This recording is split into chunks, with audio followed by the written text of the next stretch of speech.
Hello and welcome to the final live stream writing workshop to support the Bruntwood Prize for Playwriting, a partnership between the Royal Exchange Theatre Manchester and property company Bruntwood. The prize is an opportunity for writers of any background and experience to enter unperformed plays for a prize fund totalling $40,000 and development opportunities. We're here in the Bruntwood building Neo to explore the nature of note-giving and taking, basically how to receive notes. And in order to do that, actually, although writers are usually on the receiving end, the writers here will be giving notes as dramaturgs, those who've read the plays before, as actors, those who are reading the plays as actors, and as audience members, those of us who are seeing the plays for the first time. So, hello, it'd be strange not to mark this moment in time. We, as a group of people, are really grateful to be here on this beautiful evening in Manchester, in the centre of Manchester. And we'd like to mark this moment to remember all those who lost their lives on Monday, all those people that were injured, and all their families and friends, and all those people, children that were at that concert on Monday night. The Mancunian way is to carry on in solidarity and with love. So we'd just like to take a moment to reflect.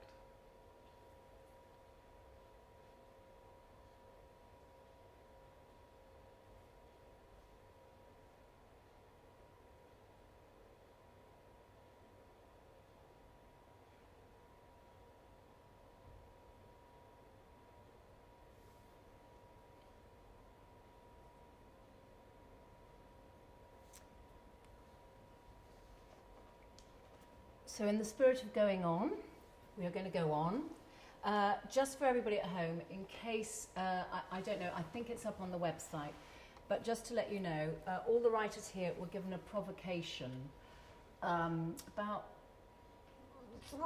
3-4 days ago, I think, maybe last week. And that provocation was that they should write a scene between 2 and 4 minutes. It should have 2 or 3 characters. It should be set outside. It was to be set between midnight and 2 a.m. in the morning, and what you saw at the top of the scene and what you see at the end of the scene should be different. So that was the provocation. Everybody's responded brilliantly to that and in very, very different ways. So what we're now going to do is read the first play, which is Kim's play, and we've allocated parts. So Kim's play, it's Kim Wiltshire, and her play is called Almost Certain. Tim, you're playing Mark. Rubin, you're playing Simon. Louise, you're playing Jules and reading the stage directions. If you're listening at home, the idea is obviously that we are going to give the writer notes on the play. So be prepared to make notes, have thoughts, and you can share them with us after you've heard the play.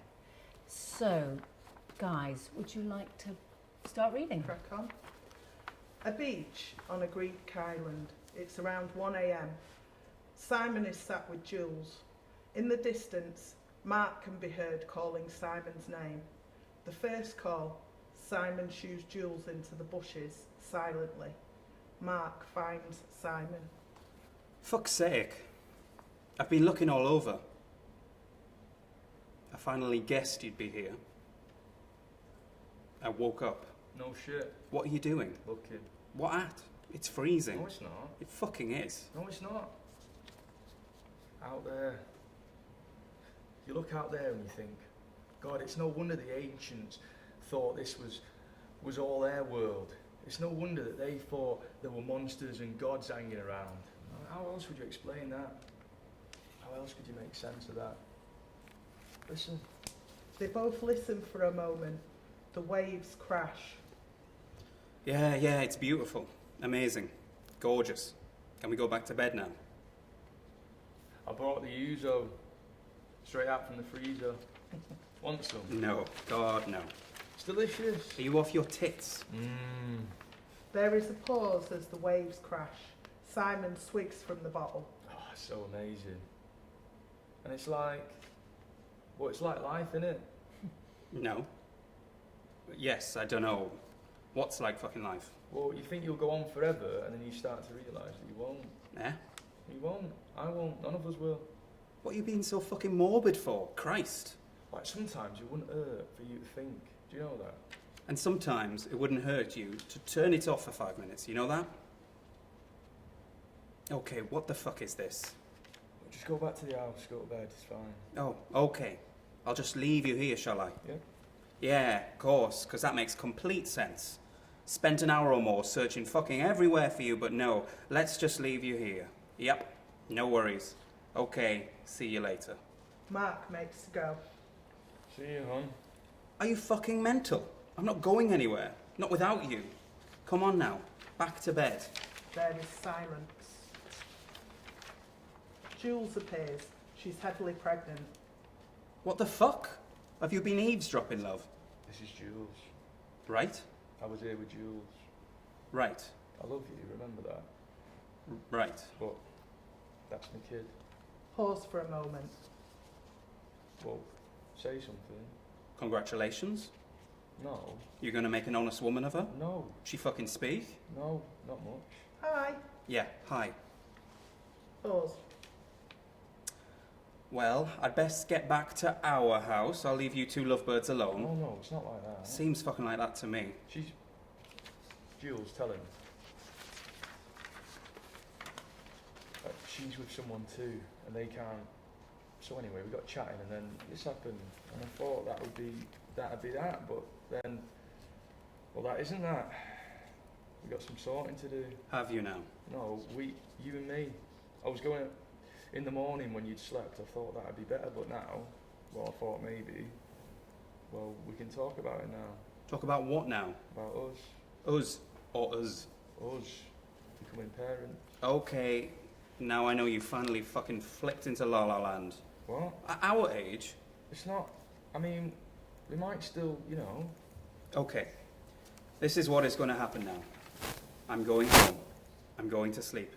In the morning, you will be by my side in bed, and we will never, never, never talk about this again. Nice to meet you, love. Hey, Mark. Mark. Hey, don't be like that. Look, Mark. Mark exits. Jules walks and sits by Simon. A moment. He'll come round, he will. He'll come round. Yeah. Yeah. I'm almost certain of it, love. Almost certain. Thanks, everybody. That's great. So now we're going to take a couple of minutes for everybody to, so we can go to a break, for everybody to make notes on the scene that they've heard, and then we'll come back and have the notes session.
Very quickly, before we go to give the notes, just a note on note giving, I think. I mean, the reason that I'm asking all of you to give notes as well as receive notes is actually, I think, if you're serious as a dramaturg or a script editor or something, actually, note giving or giving notes to a writer is makes you as vulnerable as it makes the writer to receive them. And there's a huge sense of responsibility in giving notes, actually. So I think sometimes it's very good for, I mean, this is if that person is a responsible, you know, some people just give bad notes, but some people do just give bad notes. However, what it should be is an act of generosity on the part of the note giver, and there's a kind of reciprocal relationship which should be based on trust. And I think the note giver, I mean, there are different agendas, and we'll talk about that later. But by and large, in film and television, they may be more prescriptive because you may be taking notes in order to fulfill a brief, and you may well have had to write a treatment, and sometimes it can be a far more literal medium. I think in theatre, by and large, if your literary manager or your dramaturg is good, the purpose for them to give you notes is purely for you to realise the potential of your own play.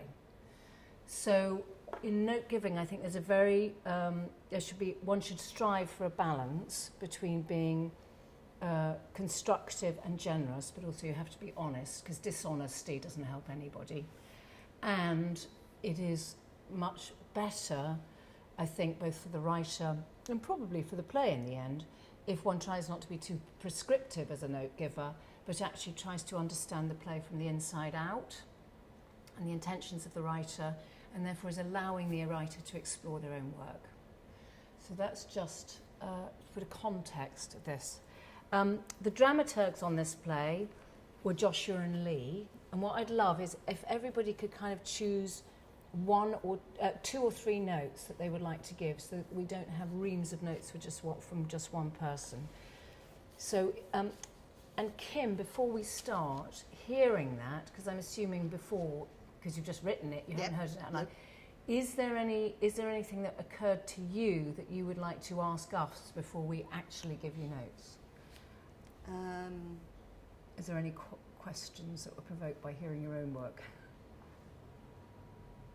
No, I guess I don't know whether the relationship was clear enough, but I think it possibly was, but that they were older and obviously were constrained by who's here. But no, I don't think there is at the moment. Okay. No. Okay, so who wants to start? Joshua, Lee? Yeah. So like just two of two or the three, ideas. yes, of two or three of your ideas. Yeah. The main question was, I'd be interested to know who you considered to be like the main character or whose the main journey was. I don't know how everyone else. I felt it was Mark. Is it Mark? I think. Yeah. And I don't know necessarily. Like, I mean, his journey was very clear, but whether maybe what is his journey the most exciting, just because he is kind of confronted with a situation and he reacts to it, whereas maybe some of the other characters have kind of more exciting dramatic potential in terms of her being pregnant and that sort of relationship. So that might be more interesting, just to explore whose journey you might want to prioritise in terms of what we're getting. And the other thing I was really interested in was right at the beginning with in the distance, Mark can be heard calling Simon's name and Simon's with Jules, which is kind of like a really exciting dramatic setup, because it means that if Simon and Jules happen to be having a conversation, that conversation has to end really soon. So I don't know, maybe you could pull that out a little bit more, or maybe like it could kind of set Mark's character up a little bit more before he even gets onto the stage. Okay. But also just running with that idea a tiny bit more, that idea of kind of their conversation having to come to an end. I mean, I think the piece as a whole, there could be something to, it's kind of a cliche, but the idea that the scene has to end in 3 pages, and how can you make sure that, because it just kind of, I think, pushes things a little. Great, great. Yep, fantastic. Joshua? Oh, sorry. It's all right. Sorry, Dang. It's all right. It's all right. We've met for the first time today. We're hiding it very well. I related. The big thing I got from it was this like sense of intrigue. I think it's a very intriguing scene. I think it's a very intriguing setup. And the biggest thing for me was Jules as a character, because obviously she doesn't say very much, which I think can be really good in terms of you are waiting for her. Like the more she doesn't say anything, the more we are waiting for her, you know, sort of to make some sort of mark on the scene. Having said that, I think in terms of the setup, I feel like she should be saying something in this sort of scenario.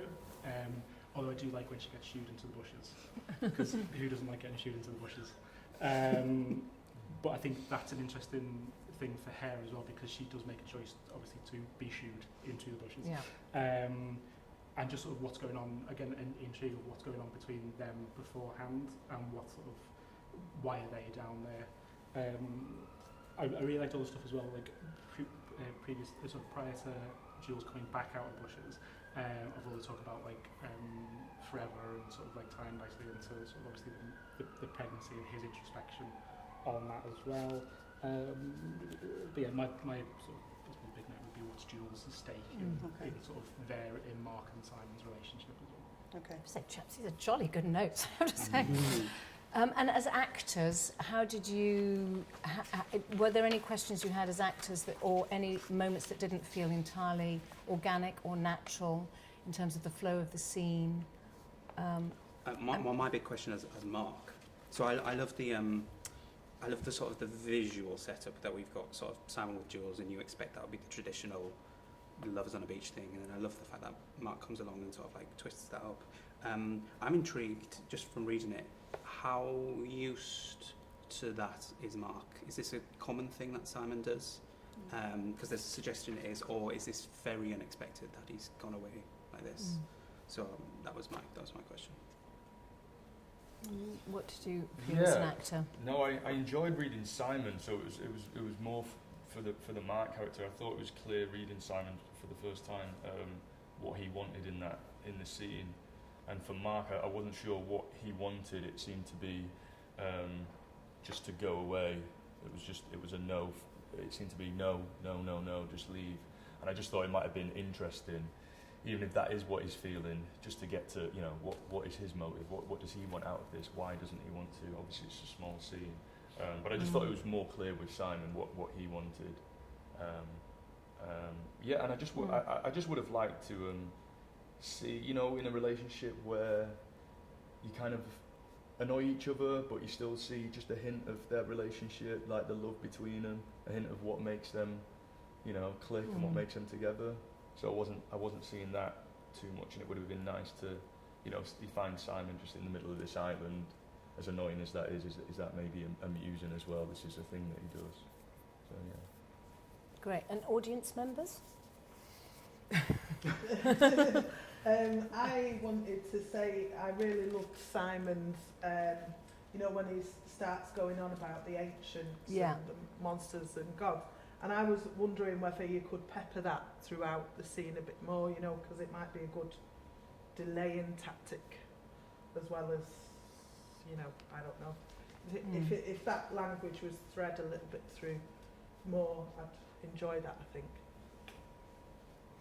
And when you're hearing these notes, is there what are you hearing from the notes? Is there a common thing that you're thinking, actually, it's something that I could explore more, or I should have explored more, or I would like to explore more, or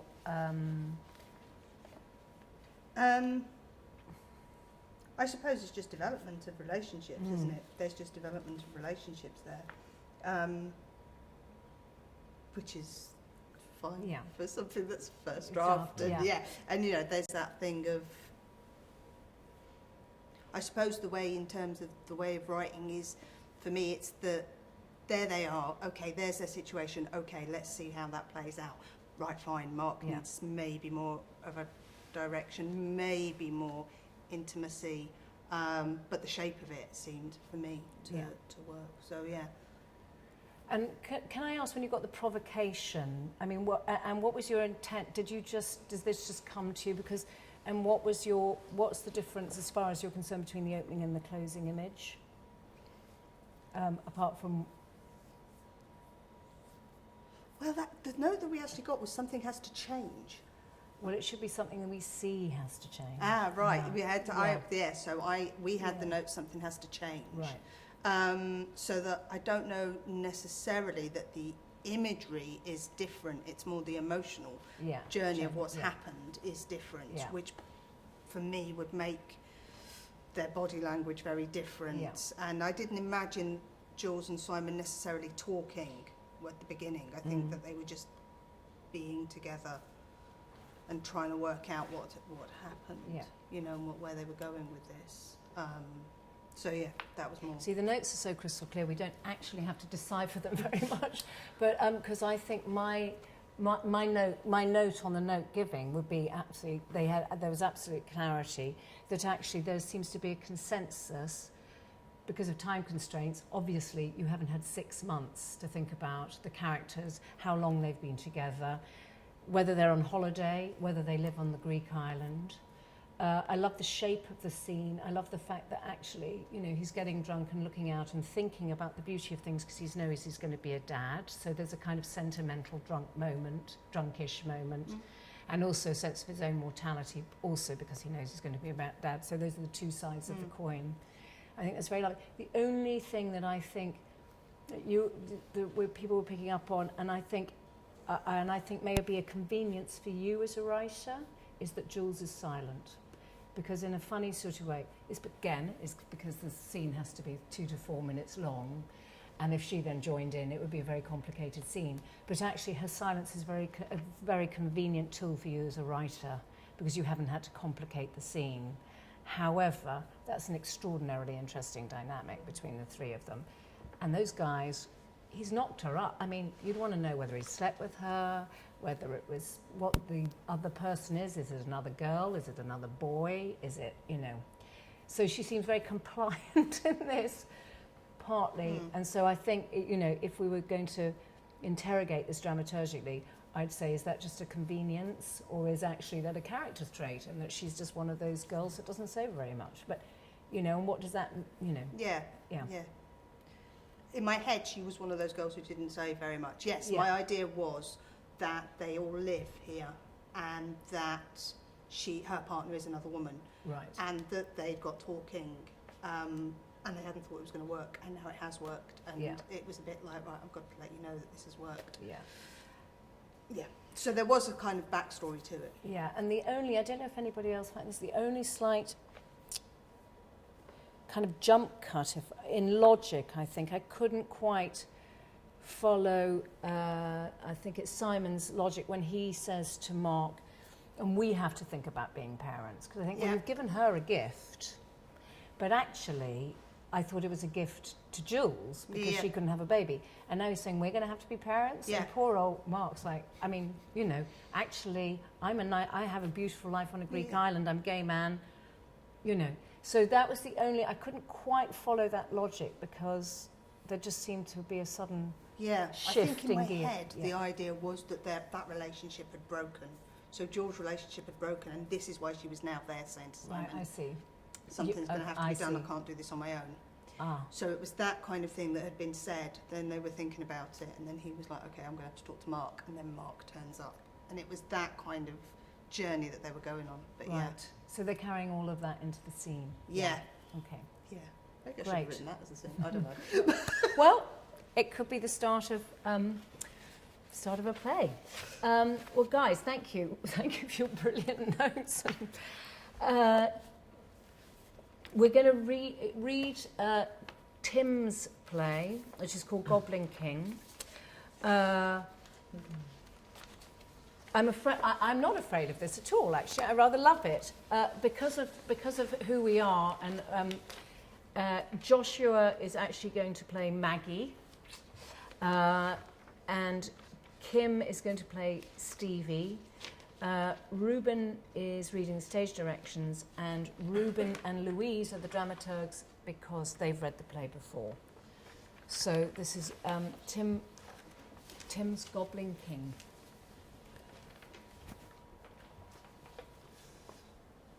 Garden of a terrace house in Middlesbrough. There's an empty washing line and a back door. Beer cans scattered around the grass. It's 1 o'clock in the morning, dark but not quite dark. We hear rustling, the clatter of beer cans.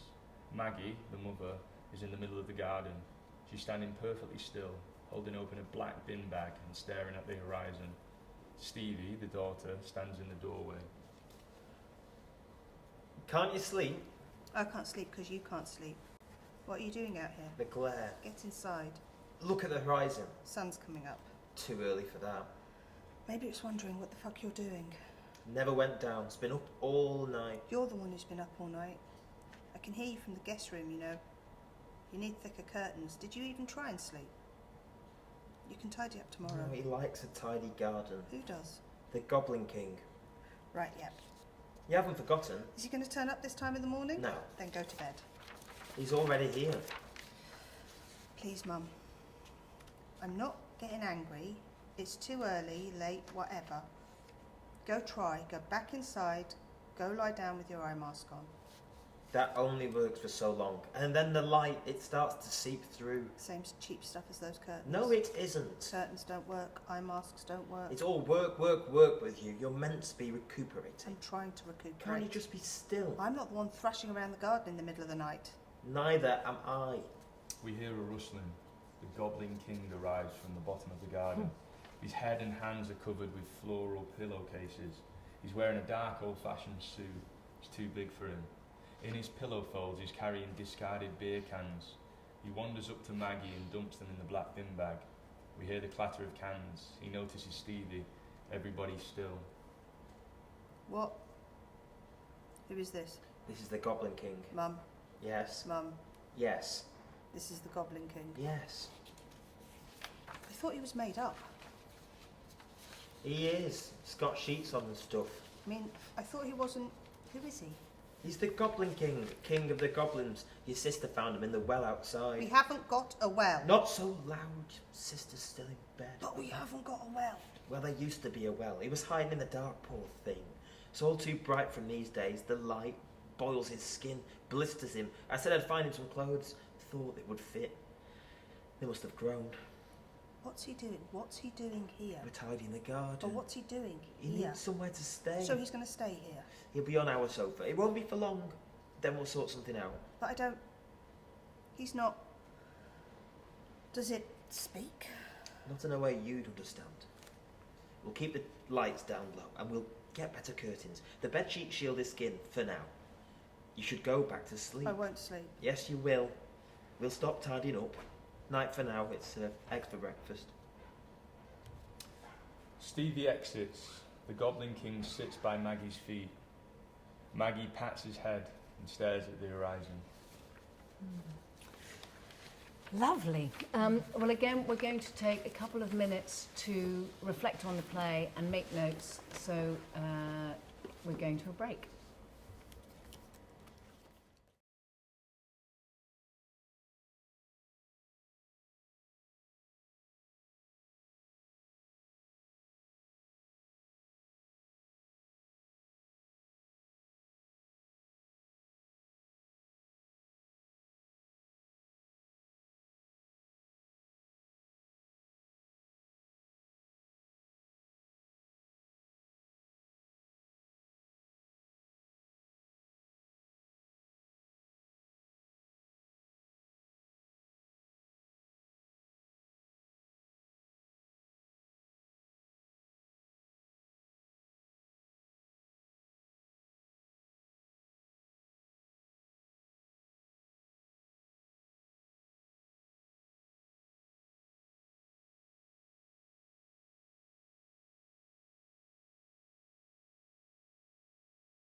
Rubin and Louise, you read it before, didn't you? Yeah.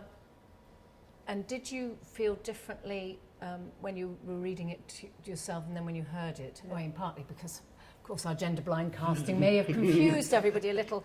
But did it feel very different, or did you have the same set of notes when you were reading it to yourself, and then when you heard it, like did the same notes occur to you, or did you actually have different notes? It's funny you should say that. Some changed, because there was a bit of dialogue when the Goblin King arrives that when I first read it I was really confused, but then when I heard it, it all made sense. Yeah. Not so much for me, just good to hear it come alive. Yeah.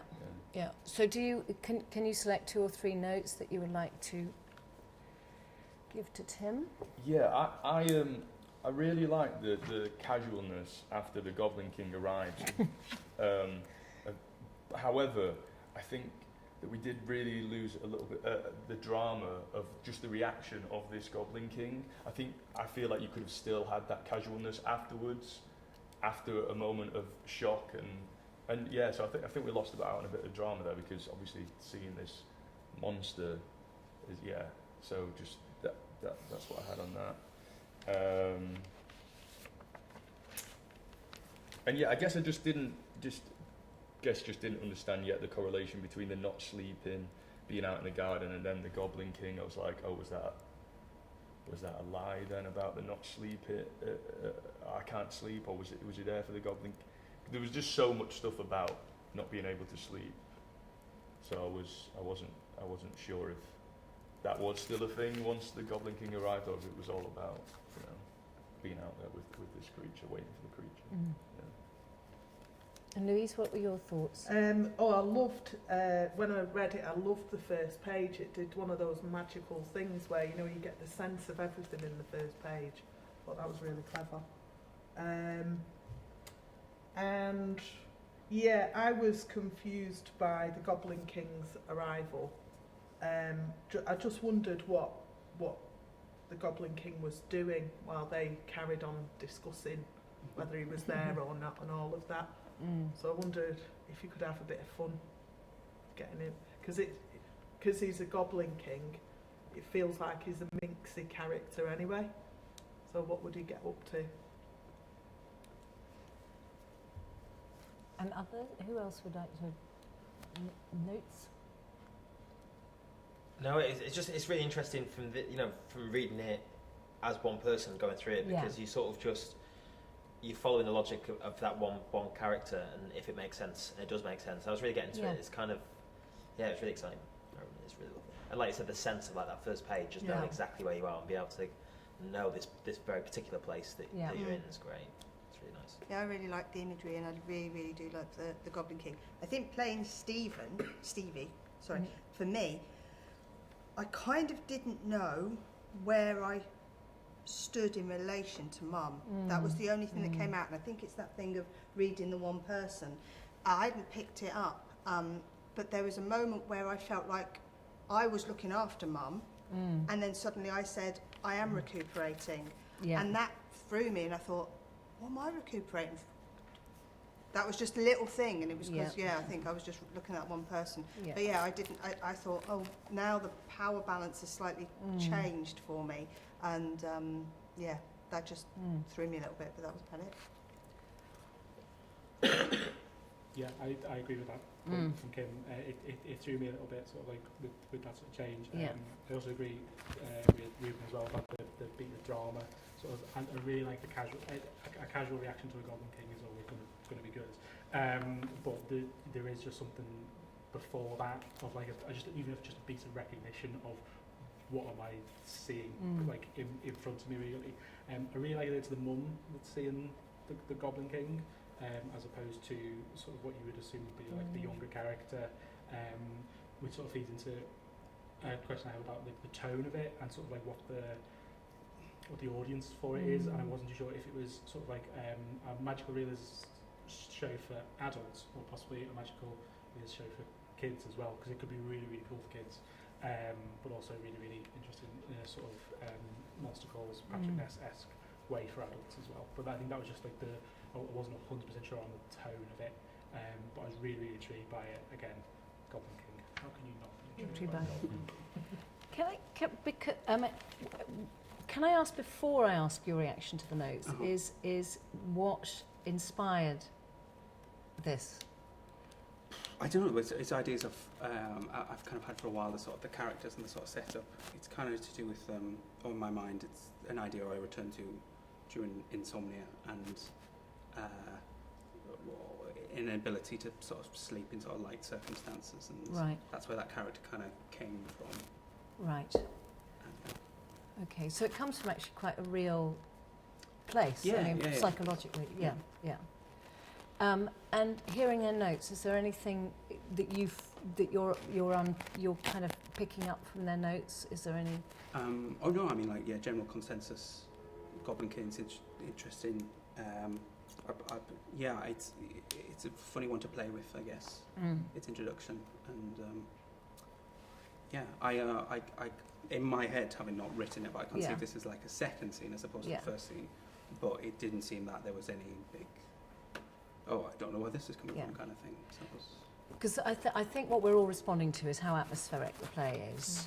I mean, you know, you could ask very literal questions. It's rather lovely that people haven't actually, like, why is their garden covered in beer cans? What's just happened? I mean, have they had the wildest party ever? They don't seem like a trio who are going to have a wild party, but there are beer cans everywhere. Also, I mean, I think everybody's picked up on which you're kind of hinting at is actually the relationship between mother and daughter is probably not a great one. mm-hmm. And when I first started to read it, and that's, again, it's when she says she's recuperating, it throws you a little bit, but I quite like that being discombobulated, because at first you think the mother is suffering from dementia, and actually this is, you know, she makes this a habit. She wanders around the garden and she's got these friends, and actually she's nuts. What would also interest me is that everybody responded and thought the Goblin King was real, because for me, I think all your questions about the Goblin King for me were, this is a kind of, for me, it's a metaphor. Is this about homelessness? Does he actually look like a Goblin King? Or does she say he's the Goblin King? And he actually isn't a Goblin King. He's just an old man who lives at the bottom of the garden. Or is it a metaphor for something else? So it feels that the Goblin King may or may not be representative of something, and if you could complete an entire play, there's an interrogation of something at the heart of that, rather than just being a literal Goblin King, because that becomes less interesting than actually if there's something that resonates beyond that. Because there's all of, I mean, considering it's so short, all of that is there. I mean, you just feel that it's part of something much bigger. So, yeah, that's what I would, you know. It's good, Yeah, no, that's great. And how did you envisage the Goblin King? Yeah, I mean, not to get, you know, too sort of literal about it, but I don't actually envisage him or her as a goblin. Very much something to do with the, I liked the sort of confusion, or maybe I need to hone that a bit more, because I do want the sense that the sort of daughter is trying to take control of, you know, her mother in her life, but then, you know, she's not very well, and so the mother in that sort of disbalance, and I see the Goblin King as some kind of link to maybe their anxiety or their depression or something around those lines. But, you know, it's all still up in the air. Yeah, and there's something that the mother's relationship with the younger daughter seems much happier than her relationship with the older daughter. I don't know if anybody else picked that up, but it felt that they were more comfortable with each other, even though we don't see the younger daughter. And it was like, well, yeah, he does talk, but in a language you wouldn't understand because you have no imagination. So that's the other thing. It could be about the creative imagination. And the Goblin King, you know, you can only speak to the Goblin King if you have the imagination to speak to the Goblin King. Otherwise, you don't understand a word he says, or he won't speak to you. I mean, so there was lots. I think there's a lot of potential in it. I think it was, yeah. Thanks. Anyway, guys. So, yeah. So actually, so I suppose, yeah. So that's, yeah. I was going to say. So I suppose, if you wanted to make it into something else, it might be you interrogating your own impulse to write a Goblin King, and then allowing it to really resonate. Right, guys. Oh, I got so carried away. I got so carried away. I don't know what we're doing next. Chaps, we will go on to read Rubin's. Oh, yeah, Rubin's play. Lee is playing. Have I got the right way around? No. Yes. Yeah. Lee's playing Sean. Louise is playing Amy, and Tim, you're reading the stage directions. And the dramaturgs on this were Kim and Tim. They've read it before, and it's called. Is it Edale? Yeah. Edale. Working title. Yeah. Middle of night. Sean and Amy walking through the hills. Good tree, that, innit? Looks sort of like a big monster. Dangly branches, like big spider's legs. Best tree so far, that I reckon. Amy doesn't answer. Good tree, that, innit? I'm done with trees for today. Yeah, but look at it though. It's 1 a.m. in the morning. Alright, just take it in this evening. I'm done taking in the scenery, okay? The scenery's been well and truly taken in.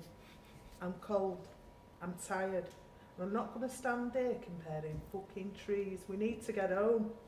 I take that back. Check out this big fella over here. Size of that trunk. Oh my God! Where the hell are we? Oh, and it's just 1 a.m. by the way. That's what I said. Should have said 1 a.m. in the morning. Yeah. Well, that's the whole point of the AM bit. You don't have to say, Sean, I'm going to punch you in a minute.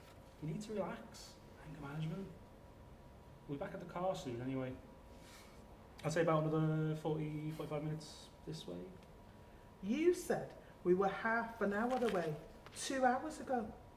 You haven't a clue, have you? We're completely lost. We've been walking aimlessly for hours. I've got work at 7. This is the right way. Why didn't we just go back earlier? I said we should have left the pub before it's dark. Oh, here we go again. We're having a nice time. Amy sighs. Well, we were, weren't we? You got to just go with the flow sometimes, you know. Spontaneity. Spontaneity? Yes, spontaneity. What about responsibility? Sensibility? Bloody hell, you sound like a Jane Austen novel. Just trust me, okay? We're nearly there. Don't you remember the spot? Oh yeah, now you say it, I do remember this spot. We're back at the bit with the trees and the grass and the hills. It's all the fucking same. Amy spots something and screams. What? That cow, look at it, just staring at me. Why is it staring at me? It's only a cow. It's giving me the evils, I don't like it, it's up to something. Probably just feeding off your negative energy. Do you think it knows about beef and ale pie at the pub? I bet it knows. Told you should have fish and chips. Sean starts petting the cow. Stop it, stop it. What? You don't pet cows. Why not? He likes it. Don't you, Mr. Cow? It's got udders, don't call it mister. And don't go around stroking cows, you freak. Especially that one, that ones that are giving your girlfriend shit. Well, I'm not surprised. You probably ate one of her cousins. Wait, is that? Look, that's it. The car park. I can actually see the car park. Really? Yeah, look. Far right, under the big bright lamppost. You see? Alright. And I can actually see him. Little Archibald, my trusty red Focus. Are you happy? I'm relieved. Come on, give me some credit. I told you this was the right way, and lo and behold... As Amy has kept on walking, she stops ahead of Sean. Slight problem. What? Oh, just a 20-foot drop down there. Down to carry on. What? But it can't... Sean catches up and looks over. Shit. But how did we... I don't remember a drop. I definitely didn't see a drop. Well, it's not a drop if you're coming the other way, is it? It's the opposite. Ah, yeah. Yeah, I remember now. And we ended up walking all the way round, didn't we? Yeah, we did. Which took about 2 hours. Shit. Pass me the torch. Sean gets out the torch from his backpack and passes it to Amy. Amy looks both directions with the torch. Which way? What do you mean? Left or right? Which way did we go round? Well, why do I have to be the one? Why can't you work out anything? You're acting like you weren't there. You couldn't remember about the bloody drop. Sean, I'm merely asking you a question. If you don't know the answer, then just say you don't know. It's fine, just say, Amy, I don't have a fucking clue what I'm talking about, nor do I have a clue if we went left or right. Well, I've got us bloody this far. How about you take it from here? Yes, you lead us to a 20-foot drop, and now that's your cue to leave it to someone else.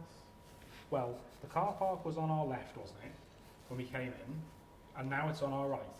Well, no, it's in front of us. But if you've kind of turned to like that, and if we're going towards it, then it's more on our right, isn't it? So I reckon we go that way. That Sean way. points to the Sorry. Sean points to the right. That No, way. No, yeah, definitely that way. I don't have time for this. Look, let's just get a move on. I am 95% sure it's this way. I'm in work in 6 hours, plus it's a 90-minute drive home. I can't put that in your hands. I won't. I'm not going to be turning up late, smelling of cow shit. Work, precious work. So what if you're late anyway? Hardly the end of the world. Live a little. Like you. Yeah, like me, calling sick. Take a day off for God's sake. Okay, just the one day. Or should I take every day off like you? In fact, shall we just stay at home every day and drink cider and watch YouTube? What's that supposed to mean? It wasn't my fault I got let go. Maybe it wasn't, but it was 4 months ago. You've had time to sort yourself out. Well, maybe I've enjoyed having a bit of rest. Maybe you could do with a bit of rest. I mean, it must be getting pretty tiring being that far up your boss's arsehole. I'm up to Reese's arse, am I? Why? Because I'm reliable. You missed my birthday, so you could work for her last minute. On a Saturday. 1 day's notice after you've already booked it off. She needed help. I have a career. You're not a child, Sean. I can't miss work to take you, Wacky Warehouse, and sing happy birthday to you. You know what? You've been miserable all day. You're just a misery, aren't you? I thought we could have a nice day in the country, but maybe that was too much to ask. To think you could just chill the fuck out for 1 day. A nice day in the country would have been great. I just wasn't planning on a nice day, evening and morning. I've had enough. I'm off. If you want to stay here and sulk, be my guest. Sean walks away in a strop and realises he was walking in the opposite way to what he suggested. He stops. Then he walks away in the other direction. As he's walking away, Amy takes a running jump off the drop. Sean hears a thud. Amy, are you okay? What have you done? Amy suddenly gets up, dusts herself off, and starts walking towards the car park. I'm fine. Amy continues walking away. Amy, but how am I? Sean looks there gobsmacked, not sure what to do. Wait for me. Wait there. Sean walks away from the drop, creating some space for a run-up. He contemplates this. Finally, he runs fast towards the edge and stops at the last minute. Forget it. Sean walks away. Lovely. The risk of repeating ourselves, guys, we're going to take 2 or 3 minutes now so that everybody can make notes and think about the scene. So do take a break or make notes on the scene yourself.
So very quickly, Rubin, did it read like you imagined when you wrote it?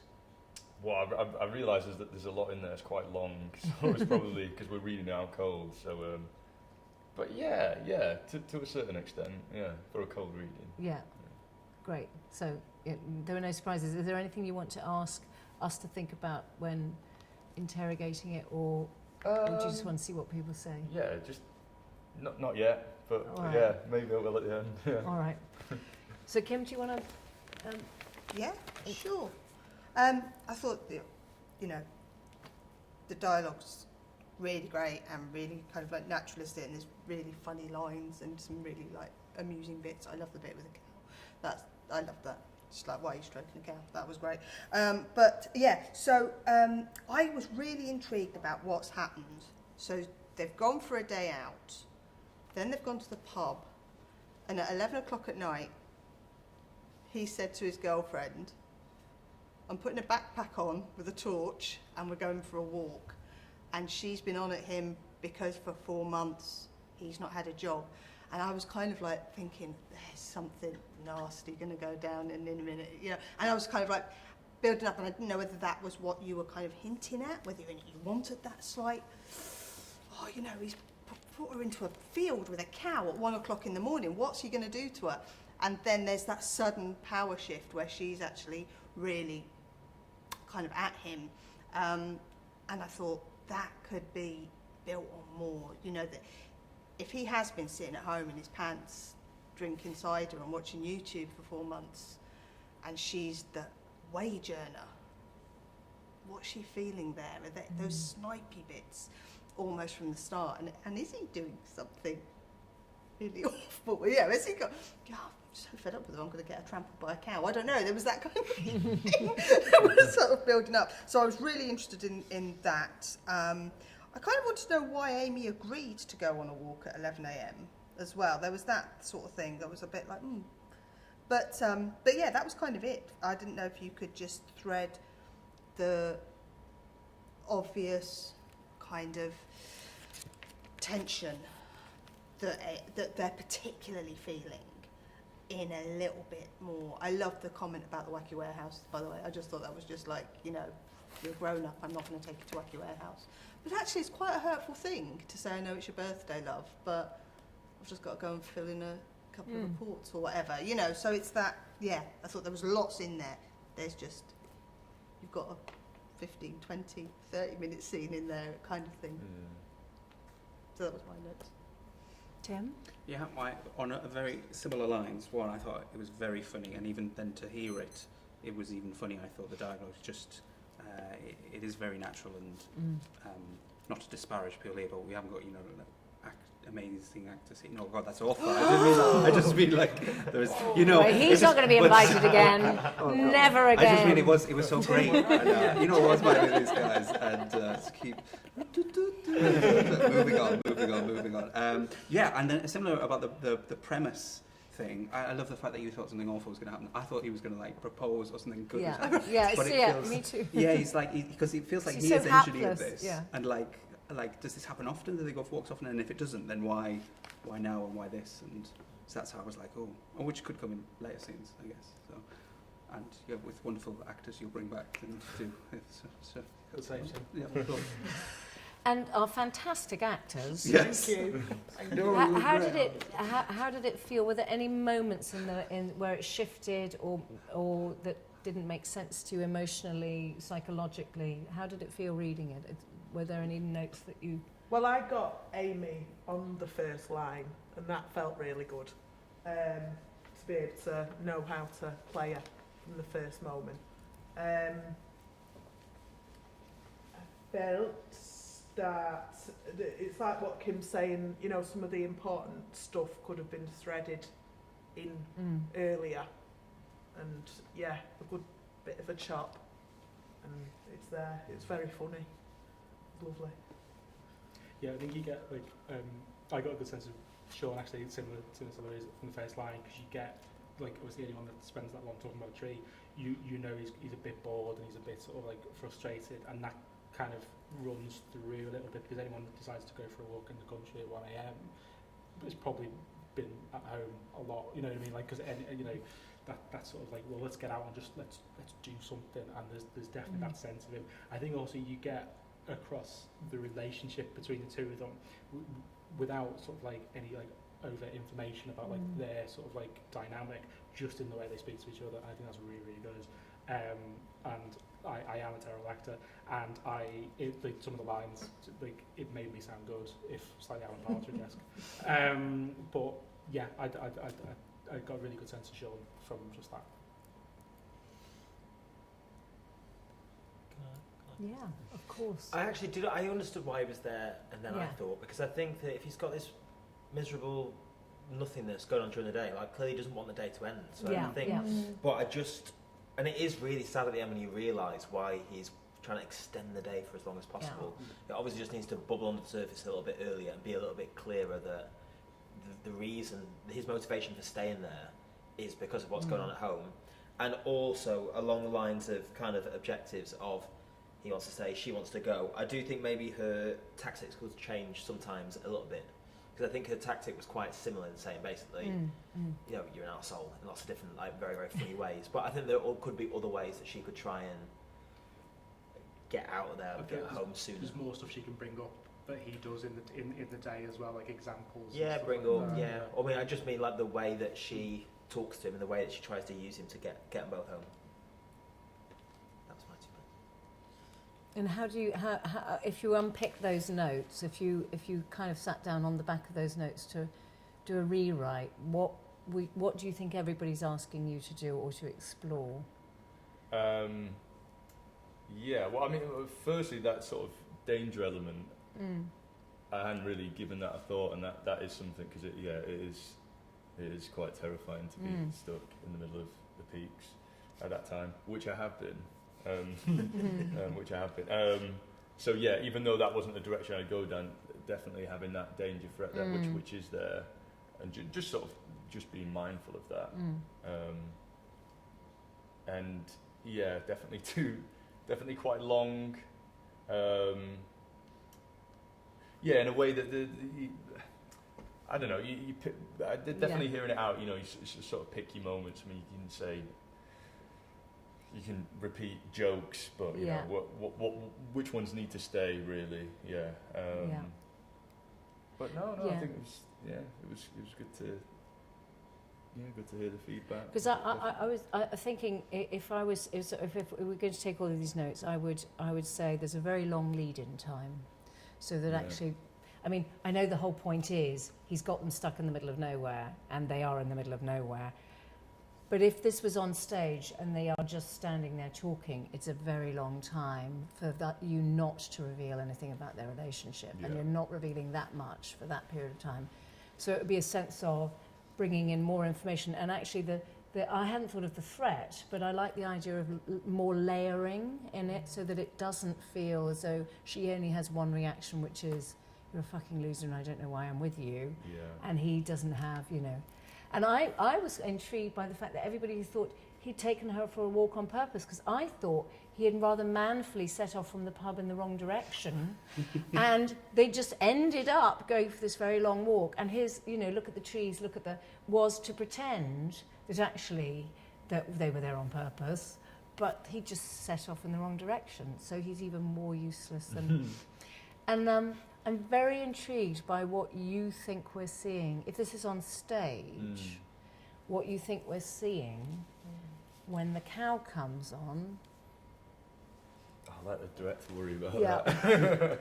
Well, it's kind of your job. And when he pets the cow, because I was thinking, oh, well, she could just go, oh, look, that cow's looking at me, and look off into the wings, or at us. But actually, when he goes to pet it, I think, no, he really wants there to be a cow on stage. And then I love the idea of her going over the drop.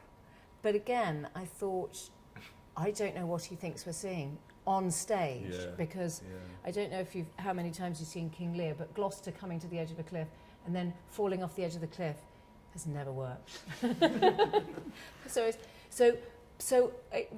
I think my note would be, because it's rather beautiful, but what is the geography of the play, and what we actually see, because actually again there's something lovely and metaphorical about her being able to leap off the edge into nothingness and survive, and he can't.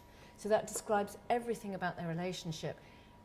But if it can't be realised in a way that it has that effect, then it'll always be more successful on the page than it is on the stage. So it's just, you know, whether that's the right... I mean, it's a lovely image. It's just... and maybe this isn't a stage play. I mean, maybe the fact is it's, you know, a small teleplay or something, and therefore... So therefore it's a different spatial dimension, because I love the idea of her just leaping off, dusting herself off and going off. But I honestly thought, I don't quite know what you think we're seeing at that point. So I think, you know, it would be how you realise that, so that it's, I hadn't actually thought in my head actually of logistics. Yeah. Well, because it would be sad not to be able to realise that, but you know, one doesn't want it just to kind of... She can't really plonk off into the orchestra pit, can she? It won't quite the same effect. Unless you just do it once. Just change the actress every now and then. So how does... guys, just for a moment before we go on, just so that we break the... otherwise I'm very aware that we're being incredibly repetitious. Those who've had their work read and got the notes, do you feel... Does it feel... it feels constructive? Does it feel constructive? Does it feel... I mean, we'll have this conversation with the others afterwards, but it's feeling... How are you receiving the notes, basically? I mean, how does it feel? I think it's... I mean, would it make you want to go on? Yeah, I mean, to be fair, I just wrote a quick scene, to be fair, and I hadn't thought, it's not a thing that I would... There's been... It's not like Tim, it's not been something that's been in my head for ages. I thought, where could we be at that time of the morning? What's happened? Okay, here we go. But it's interesting that I like those sort of exercises, because actually sometimes you can find something, and, you know, it might be in the future something, or it might not. But I think it is always useful to maybe spot the things as well that you know you repeat. Yeah. That's always really useful. You know, I think that was quite handy. Yeah. Is it illuminating your process at all, in any way? Because sometimes notes you kind of go, oh, either I always do this, or I thought I could get away with that and I haven't, or, you know, or in this case, people haven't had a lot of time to think about it. So in a lot of the instances, we're wanting what is there to be able to mine it more, because actually you haven't lived with these characters for 6 months or 8 months, and therefore, oddly, we feel that when we read them, but we see the promise of all of the characters in the scenes. And yours, I think, had all of those spores, because actually you have lived with it for rather a long time. So it's kind of... So the other thing about, I think, notes is, and I might say more at the end, I think a really good reader of plays actually intuits the spirit in which the play was written, and is trying to help the writer, and I think this is when you can have a really fruitful conversation, and therefore I would encourage writers. Somebody once said to me, the more open you are, the more likely you are to get good notes, actually. And I think sometimes taking notes is a really difficult thing, because it can feel like a personal attack, and actually, again, if there's some kind of reciprocal relationship, it's not, the person is not attacking you when they criticise you. Obviously, they're just trying to help you realise your play. But I think often, and it's difficult to articulate as playwrights, because it's kind of the noumenal thing. It's not the thing that's on the page. But often, if you're very used to reading new plays that nobody else has read before, you do intuit where they came from, or the spirit in the crucible of them. And actually what you want to do is allow the writer almost to realise the metaphysics of their own work. Do you see what I mean? And release that thing, or ask them to go back and re-explore it, so that, because somehow understanding sometimes the germ of the play will help structurally in realising the organic arc of the play. So if you kind of know because the meaning is always in the end, the beginning and the end. It's from where where you started to where you get to. Actually, that resides. Therein lies the meaning. So I'm not talking just on a narrative level, but I'm talking of that bigger metaphor. So so this is quite interesting because I think everybody's kind of intuiting, that we're feeling our way through these plays. This is why the notes, I have to say, these notes have been very good, chaps. This is why the notes have been so good, because I think everybody's picking up instinctively, because you're all writers, on kind of where the other writer was at, or what, do you see what I mean? And so, yeah, so I suppose if we're talking about note receiving, it's just the possibility of the writer being as emotionally and intellectually open as they can, which allows also, I hope, the note to giver to be incredibly generous and open, and often very good note giving, I think, is it's almost a kind of brainstorming session. It's almost as though the writer can come out of their own head and share with somebody else, but really in the spirit of camaraderie. It's really, I've lived with this for so long. And I think if one can, particularly in theatre, I think it's slightly different in film and television, but particularly in theatre, being able to have that relationship with a literary manager and kind of going into a script meeting thinking, I'm not going to be told off. I mean, the pressure is, are they going to do my play or aren't they? And you don't, so the idea is that you don't want to constantly audition the play, but you do want to realise it fully. And so, and I think that sometimes makes note giving and note receiving very difficult, because there are times, and again, I think this is bad dramaturgical practice, where theatres constantly audition the same play. So you go back and you rewrite, and in the end you start to have to rewrite to please people, and they are never good rewrites. I mean, invariably they feel dull to you, and actually they never really live on the page because they don't come from you. So that was just a break, us going from moment to moment to moment, and I hope in some way was useful. However, we're going to, and right now we're going to read Josh's play, aren't we? Yes. So this is Drive-By Shooting by Joshua. Sorry, it's the first scene of a play. Right. It's the midnight. Okay. So did you write it specially, or did it? No. Well, that was very honest of him. So Tim is playing Roz, Kim is playing Alison, Rubin is reading the stage directions, and Lee and Louise have been our dramaturgs on this. So, chaps, we're now going to read the play. Can I just ask, we're ignoring the pre-show stuff, right? I've just realised that this page is on. And ignoring the songs as well. Oh, okay. Is that okay? Do you want to sing? You can sing it. I kind of wanted to sing. All right. I don't sing. Okay. Okay. It just seemed weird, but that's okay. It's part of the fun. Okay. Well, is that a famous song? Should we know that song? No. No. So you can use any tune you like. I'm not singing. Although, Tim can may wish to sing. Yeah. Okay. Speak it rhythmically. Okay, so we're doing the whole thing then? So are we doing? Just from page 4, because the we'll show will start. make no sense without Okay, great. Sorry. So where do you want us to start from, Joshua? I've Page kind of 4. got page 3 4. and then page 5, so this is getting... Okay, so this is getting complicated. Okay. All right, so we start side 1, track 1, drive-by shooting from there. Okay, great. Morning. I'm so glad that wasn't me. Morning. Rosie's playing guitar beside a bus stop. The town appears and tosses her a coin. The town sings. No one's the town, I'll be the town. Yeah. On that day, that delightful day, it was very fine. I was on cloud 9. There you go. Alison appears towards the bus stop. Alison spots Roz. Alison avoids being spotted by Roz. Roz spots Alison. The town starts playing as Roz stops. It's been a while since I've seen you this side of town. We're hoping to encourage new businesses into the area. I wouldn't see the point. I don't suppose you'd understand.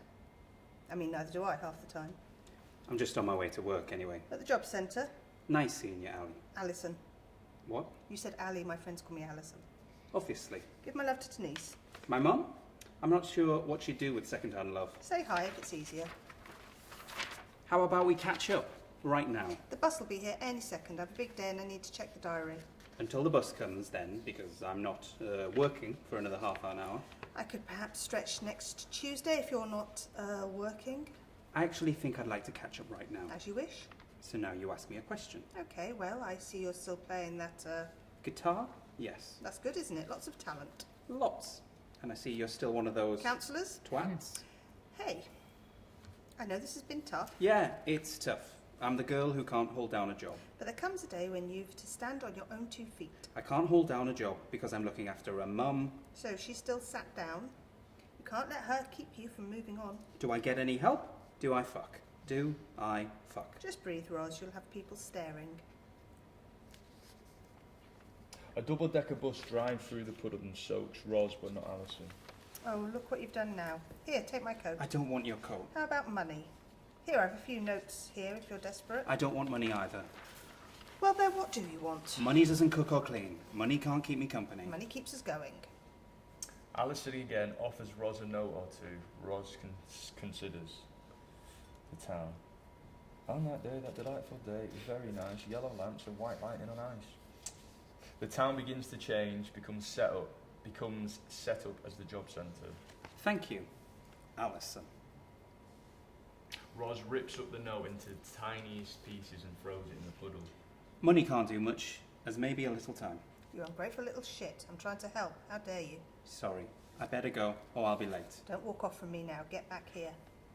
Alison stands in the way of Ros in the job centre. I've had a very busy year. I wish I could have been there more. Sorry I can't talk now, though maybe you can squeeze me in next Tuesday? Funny you're still here. Don't most your age go to uni these days? Not me. No, not you. Not Ros. You're still here. That's right. Get yourself sorted, Ros. Isn't this your bus coming up? I've just realised I double booked. That busy schedule of yours. Yes, there's somewhere else that needs me more. Alison disappears.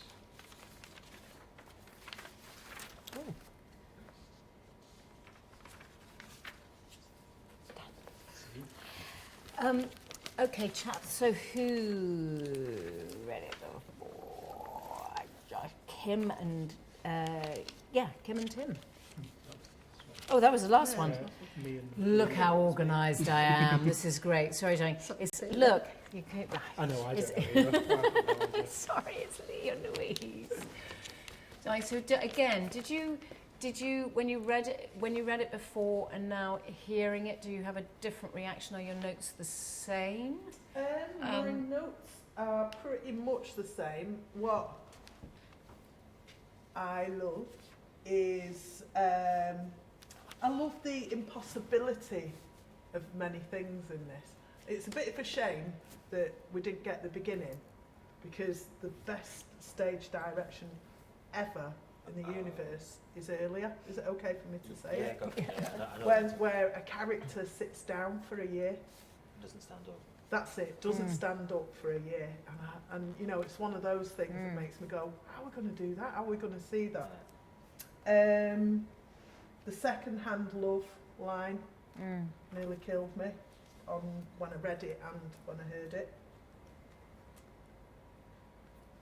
And a question: the town, is this a choir? How do you see the town in your head? I see it as one person, because Okay. the kind of whole thing is about the town, how it's changing, kind of like this kind of post-industrial city being regenerated, and so you see the change, the performer, like kind of physically, and how their dress sort of changes through the play. So it's kind of a metaphor.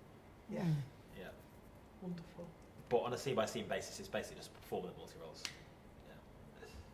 I love the impossible stuff in it, and yeah, I think we should just do loads more of that forever. Brilliant. Yeah, there's some really great lines in it. I think My Friends Call Me Alison is a really great line, just as it's funny, and it's a good character line as well. I think that tells you quite a lot you need to know about Alison as a character. similar to Louise, was a little bit confused by the town, and just like, because if reading it, it felt like it was a chorus or an ensemble or something like that. It seemed to perform that function, and when I looked back and saw that it was only supposed to be one woman, I was a little bit confused by that. But I think actually in terms of clarity, the way you've laid it out, the actual layout of it actually helped a lot by having all the, I know this is such a boring nose, but like all of the lyrics on one side and all the dialogue on the other helped with the clarity of it as well. The one thing for me was the ripping up the money. That seemed to me, I liked it, and I had an issue with it as well because it felt more poetic than real. Like if she, especially with the new £5 notes. Exactly. I mean, if she set it on fire and like 20 minutes of the play is just the note burning. Yeah. But I think it feels like a good moment, but it doesn't feel like a true moment. If she needs the money, yeah, that's true. if she needs the money, she would take the money and then that's a character moment between the two of them. Whereas to rip it up feels a bit over dramatic so early on in the play. But that was what I mean. No, I like it. Savage her. I like the idea Give her of the money. ripping it up, and then at the end, when she's buggered off, she could go back again and get it, because you like, cell take back together, don't they? That's the thing, is like if she's in such the dire straits that it's sort of like Alison thinks she's in and it's been set up, I think it's cut her nose off to spite her face to rip it up, which again could be a character thing as well. But yeah. Cool, thanks. And guys, reading it, what did it feel like? Oh, sorry. So no, you go. It's probably my terrible reading of it, but I loved the sort of rapidness of it and how disorientating it was. It was really sparky, and I didn't quite know where I stood, and I thought that was a good thing. Like you didn't give us too much, and then there was the drip feed of, you know, speaking from Roz, like her background, and I really enjoyed that. I just felt like I was getting faster and faster because I was sort of getting sucked into this tat-tat-tat, which I really enjoyed. Yeah, I felt like, queen bitch, which is great. Absolutely awful person. But I had no idea what their relationship was, I have to say. I had no idea what their relationship was. Yeah. I thought, are they sisters? Are they friends? What's gone on here? Were they lovers? What's happened But there? you could feel that sass as well. Like. But Yeah, I actually really like that character. what? I think she's really nice. She's really nice. Okay. It's just the way I was thinking, Josh. But it just from the first kind of couple of lines, and also the fact that she tries to not be seen, and then is seen. It was a bit like, oh, what's she kind of like hiding from? But it felt kind of like, it just felt like quite a bitchy exchange. I don't know if I read it wrong, if I did. No. It was supposed to be meaningful and deep. But yeah, it felt like it was very quick fire. And also, I don't know, this is probably just me, but it felt like there was a lot in for Alison that she's kind of like almost lived this almost in her head before. She was so quick fire. It was like she's just got stuff here she wants to say to Roz, and she's going to find a way of saying it. It not in a bad way, but it didn't feel like Alison was being spontaneous in response to Roz. Do you know what I mean? I felt like she knows what she's going to say to her when she sees her. Especially because there was no holds barred as well, so it felt like you know, they were happy to have the close out from the off. And with the university life, felt like that's come from deep. Yeah. That's long held. I felt like. Any thoughts? Yeah, I really like the characters just sort of really come off the page, and the setting as well. I could just really sort of see that street that really came off. I with Lee about the £5 note as well. I did worry about that, and maybe that was a good solution. It's the man who has somebody petting a cow. I'm sorry, it's double standards here, Rubin, I think. And having women leaping off in the dark. But yeah, I was just wondering if a similar thing, if that character would actually do that, just if in terms of just putting yourself in that position, if you are actually in that dire need, I mean, she might do that, you know. There's no saying she wouldn't do that. But yeah, when you are in that dire need, you do stuff that maybe you would like not to. Yeah. But yeah, I mean, just reading it for the first time, I also was playing catch up a little bit with all the stage directions, and yeah, just having to read it over again just to make sure what exactly was going on there. But yeah.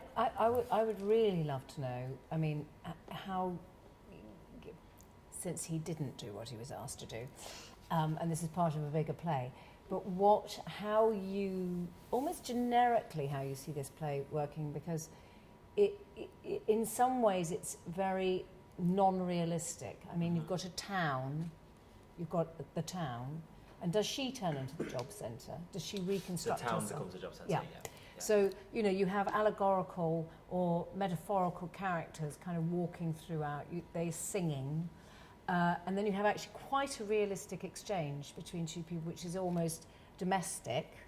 And again, it was a bit like, what's the geography of the play, and how do you envisage it when you see it in your mind's eye? What do you see? What do you mean, on stage? Yeah.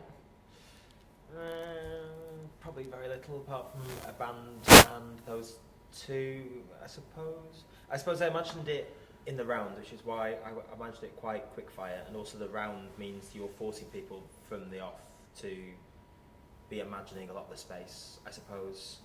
Yeah, and how do we know the town's the town? I mean, I'm assuming she doesn't have... I mean, it's how those things are realised, because obviously, you know, what a metaphor has to be very... Oddly, a metaphor has to be incredibly specific for us to read the significance of it. Yeah. And so... and again, you could say as a playwright, that's the costume designer's job, it's not mine. I always actually think it's the writer's job to envisage what they're seeing on stage, because otherwise, again, it's intuiting. There becomes a grey area or woolliness about it, and you can go, well, that's my intention. But actually, oddly, you haven't done the work. So it won't... I would venture that unless you do your homework, or unless you do your interrogation of yourself, that may not... When you put it on stage, it may not work adequately enough because somehow you haven't fully realised it in your imagination. So I think it is your job to fully realise things in your imagination.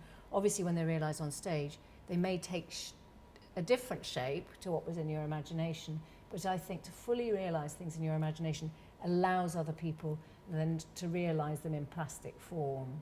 And I think if it's difficult, if they're not fully realised, oddly, somehow it will be difficult for people to make it concrete, and it will be difficult for an audience to accept.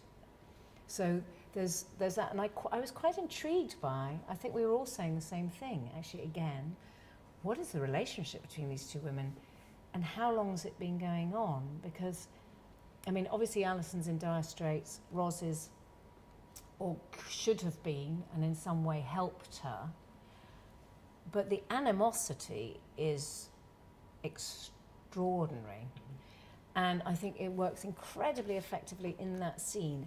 However, I'm assuming you can only sustain that for about that long because the rhythm becomes very repetitive, because they're both, as it were, almost hitting each other verbally. And so it's how that relationship plays itself out in the rest of the play, because you wouldn't want to keep repeating that emotional state, you know. But I love the idea that actually it's not socio-real, it's a kind of socio-surreal play, and it has surreal elements, and that's fine, and they're kind of socially real elements within that surreal landscape. But it's how that's realised in your imagination and how the metaphor would then read, if you see what I mean, if that makes sense. Okay, guys, we are going to read the next play, and then I'm sorry, I forgot to take a break last time, didn't I? I'm powering people through. So, this is Louise's play. There are actually 3 speaking parts, aren't there? I think there's Running Man and Beautiful Student. Yes. And I think Kim will have to play the Bull Dyke. Is that right? Because she has a lovely... Butch Dyke, yeah. Butch Dyke. Butch woman, yeah. Yeah. Sure. Yeah.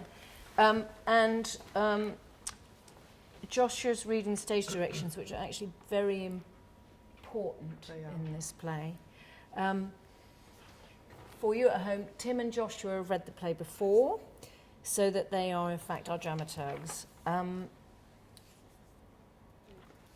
You do running. I'm sorry, we got this slightly late. You do Running Man, and Rubin, will you do Beautiful Student?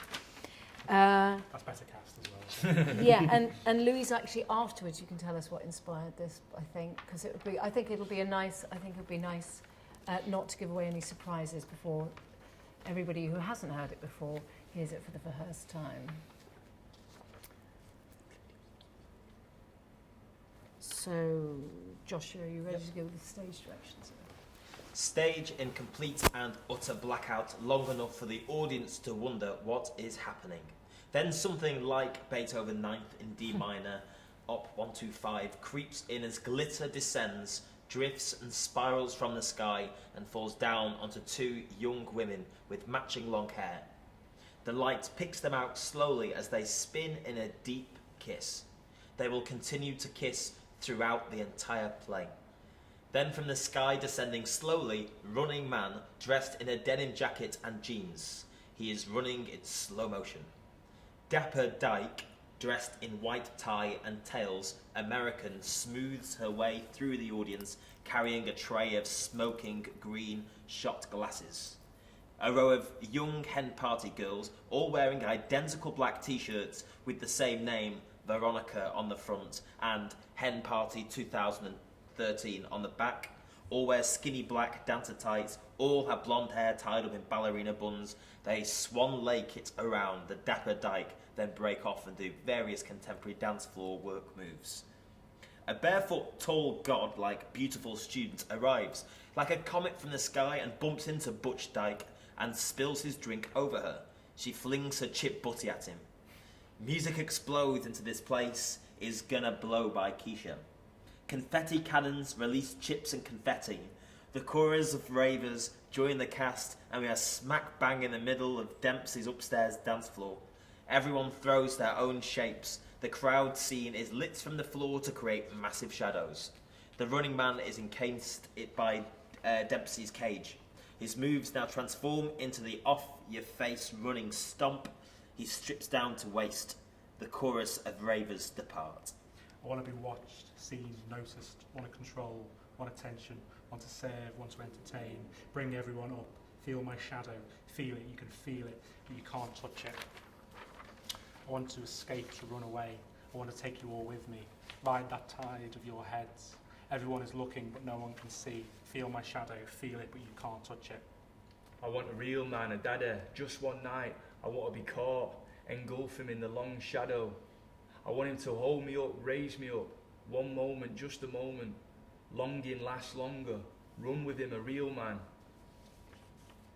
I want us to bust some moves, throw some shapes. I want the world to see really what two shadows can achieve.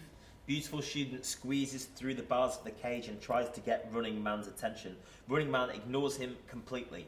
Beautiful Student is downhearted and climbs back out of the cage and dances directly in front of Running Man. This makes Running Man notice Beautiful Student. Running Man puts on show for Beautiful Student, dancing, writhing, dancing up and down the bars. Now you see me, don't you? Dapper Dyke returns with more shots. Butch Dyke stumbles into her. Butch Dyke squares up for a fight. Dapper Dyke just manages to save the drinks. The Hen Party girls dance around Butch Dyke. They all take death-defying leaps at her. She catches them one after another. She went running back to him, swore she wouldn't, swore she was finished with men. She was perfect. The Hen Party pick up Butch Dyke and pass her along like that trust exercise. She is held aloft for a moment, then slowly and gently put her on the ground. Then she returns to catching the Hen Party girls until the...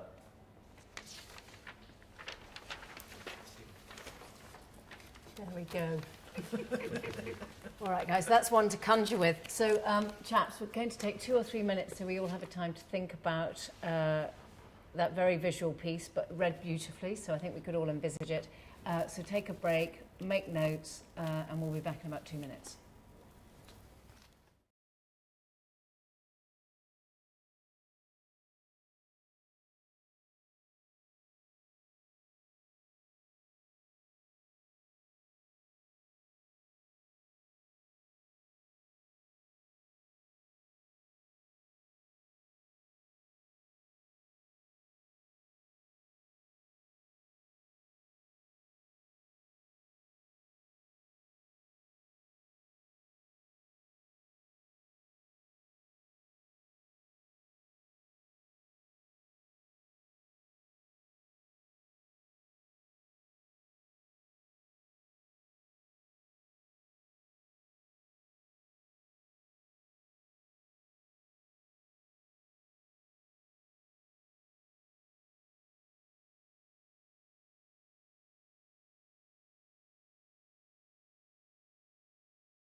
you lot, when it was read out, did it feel very different from when you wrote it,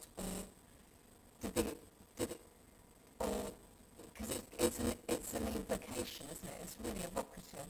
So does it feel even more alive when you hear it read, even though actually we're just reading stage directions, if you see what I mean? I mean, it was wonderful to hear it out loud, because you never hear that, do you, on stage? No. And so yeah, I was, even though I was myself, I was pulled in by what was going on. And I don't know whether that would be the same if I was watching all that. Yeah. I think that'd be interesting to find out. Yeah. Because it reads beautifully, and it's how one orchestrates that on stage. And guys, when you read it, at home, I mean, does it feel different now? Do you have the same questions or the same response that you did when you read it on your own, or oddly, even though we're a relatively small audience, does it feel different?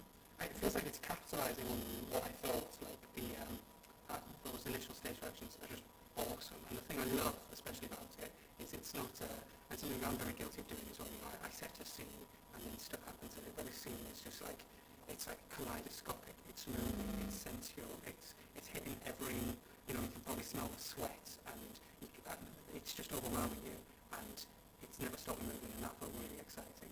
It almost felt like, because I know there's sort of spinning in it, but it felt like there was movement in every direction and every different speed, and having that read out, like you said, really sucks you into that.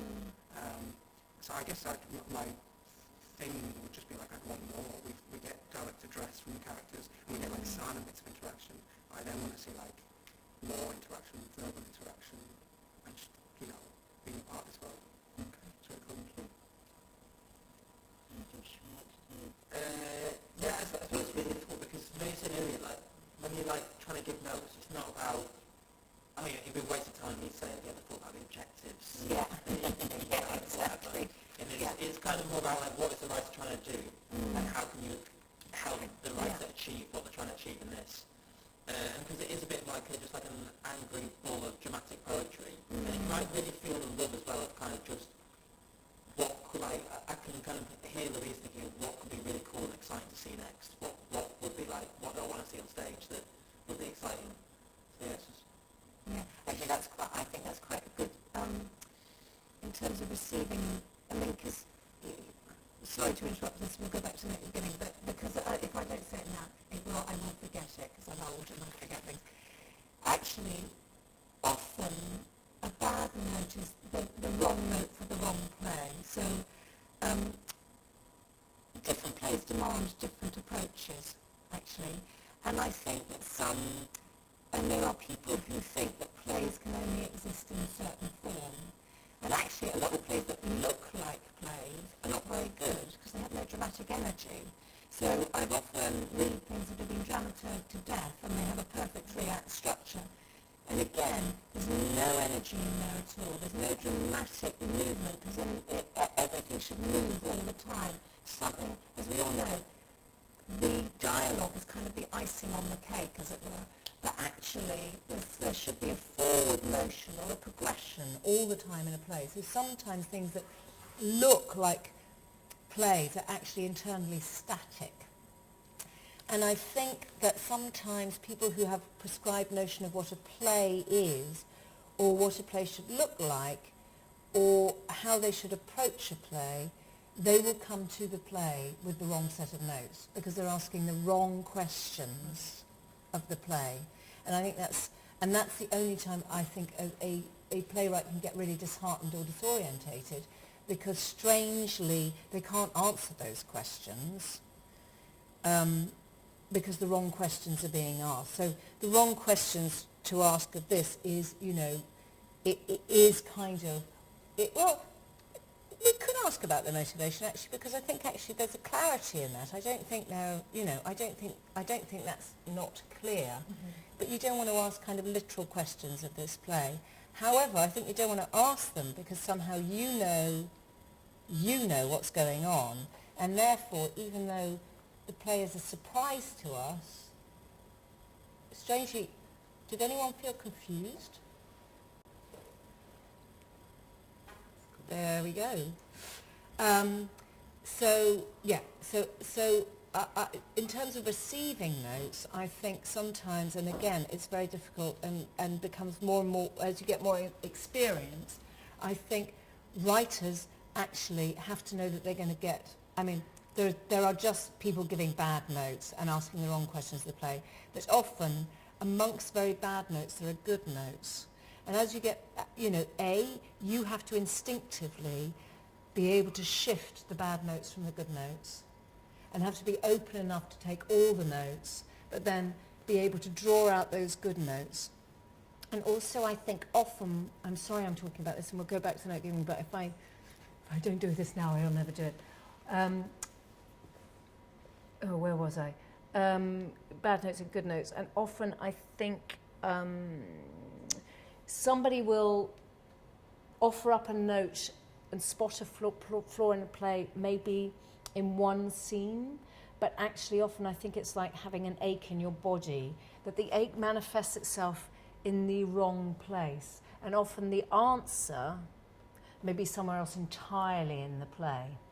So again, it's you interrogating the note and thinking, well, they think the problem's in scene 6. Actually, obviously, I've got to fix scene 2 and scene 3, and then I can fix scene 6, but I can't.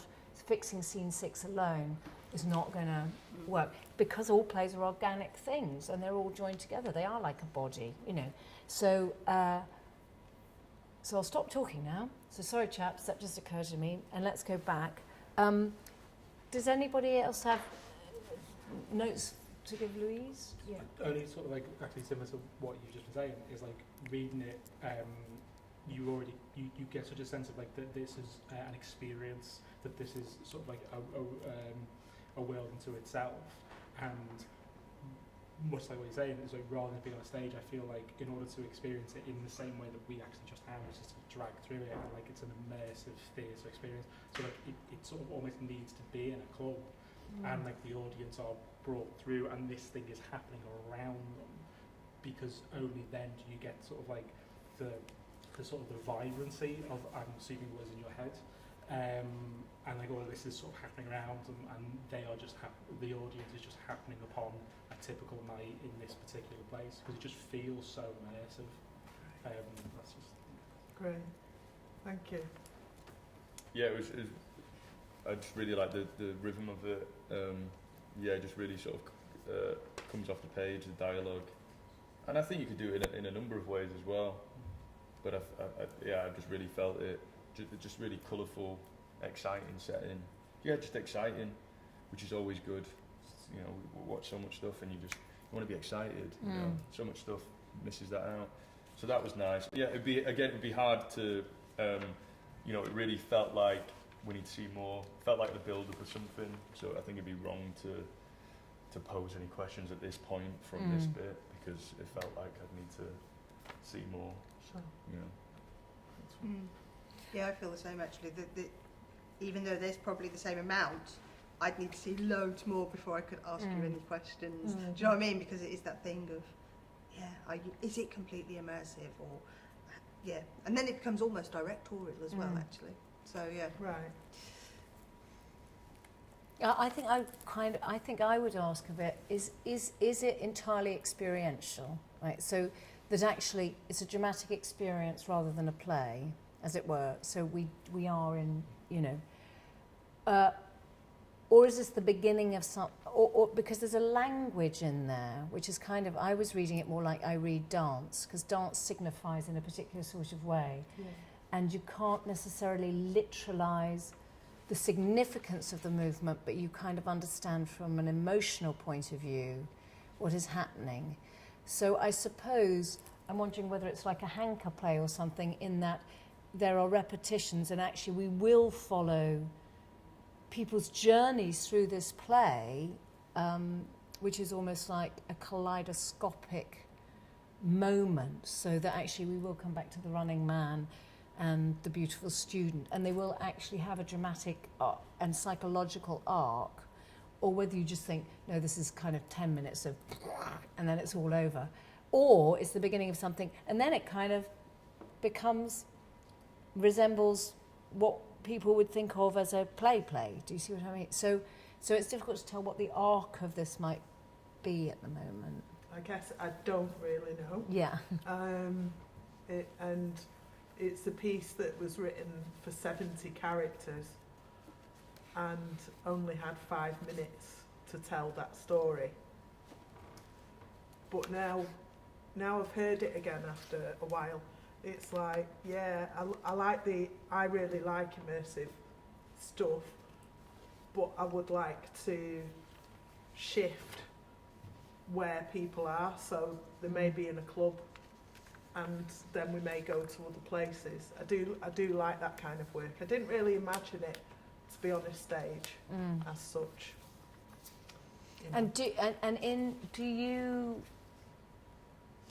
you maybe I'm just obsessed because I come from a writing background, but would you like us to kind of be able to piece together the stories by the end of whatever we call this, the experience? I mean, is the idea that there are stories in there and there is a dramatic arc and people do, you know, go from... Because I think the beautiful student's speech almost makes me cry. It's very touching, isn't it? You know, I just want to I just, you know, he may just be off his tits, but there's, you know, you kind of feel that throughout there's... Yeah, I'd want stuff to happen. I'd want to know whether Beautiful Student and Running Man did get it on, whether they saw it, you know, really, truly connected. And also the Butch Dyke, you know, that felt like an important image that she gets caught, because Butch Dykes are always catching people, catching women. So I wanted to, that, you know, it was important to write a character like her. That means something to me because I never see her. Yeah. So yeah, I'd want to know whether she was going to get the perfect woman or not. You know, who that was going to be, maybe out of the hen party group. Yeah, there's loads. Yeah. And hearing what everybody said today, does that make you, is it making you want to go back to it? Is it making you think differently about this, or... Yeah, it does make me want to go back to it, especially now people have mentioned immersive. Yeah. Because I just think that'd be so great to take people into that particular world. Because you'd be surprised how many people don't know that world. Yeah. I know it inside out, but not everybody does. I used to in my youth. I don't. I don't anymore. And guys, have we got? We've only got one more, haven't we? Oh, I'm sorry. I'm doing notes and thing. Lee, just got your play. Checking in. I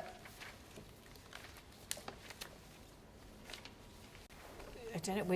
We're doing gender blind casting again. Joshua, you're playing Helen. Oh, sorry, Joshua. You're playing Helen. Louise is playing Naya. Lee is reading his own stage directions. This was not a demand. It's not a devious demand. And Rubin and Kim have already read this. So we're going to read Lee's play and then we'll give everybody 2 to 3 minutes. Just after midnight, outside Naples, Helen, 30s, is sat down on a suitcase. She wears a coat and has another one over her legs. She fidgets nervously. Naya, 30s, strides up to her, no coat on, pulling along her own suitcase. We're getting on the plane. Dealing with them was a joke, like a piss take of a joke. The guy at the shitty little desk is possibly the worst person to work in customer services that I have ever met. 3 times I had to check if he was being sarcastic. 3, I was like, mate, don't take a tone with me, because you work for a poxy little half-arsed joke of an airline that can't even get a flight out on time. And oh, we check in, but quickly. So I think I'm going to be sick. I can't get on the plane. No, you won't. And yes, you can. I can feel it coming up. You'll be fine, totally fine. The taking off is the worst bit, and I'll be there. I can hold your hand, and it'll all be. The landing can sometimes be a bit dodgy, so we can work through that. The middle bit though, the actual flying, is going to be sweet. unless we hit turbulence, but I'm sure they'll have sick bags and... Stop talking, just stop talking. Come on, let's check in, and we can get pissed in Burger King after security checks. Helen and Naya's trip of fun. Helen and Naya's trip of fun. Come on, join in. Helen and Naya's trip of fun. More feeling. We're going to be late. Helen and... Naya's trip of fun. Helen and Naya's trip of fun. That's my girl, let's do this. Helen stands and passes Naya a coat back. Thanks. Your phone was ringing. You've got a missed call off Theo. Theo? Yeah, he left you a voicemail. Is that guy from work? Your work with the intense eyebrows? No, fuck. Nye, who is he? Let's just go. She doesn't move, staring at the phone. Who is he? I've never lied. Never to you. I promise you. Okay. But never lying and being honest are two separate... He's my brother. I have a brother.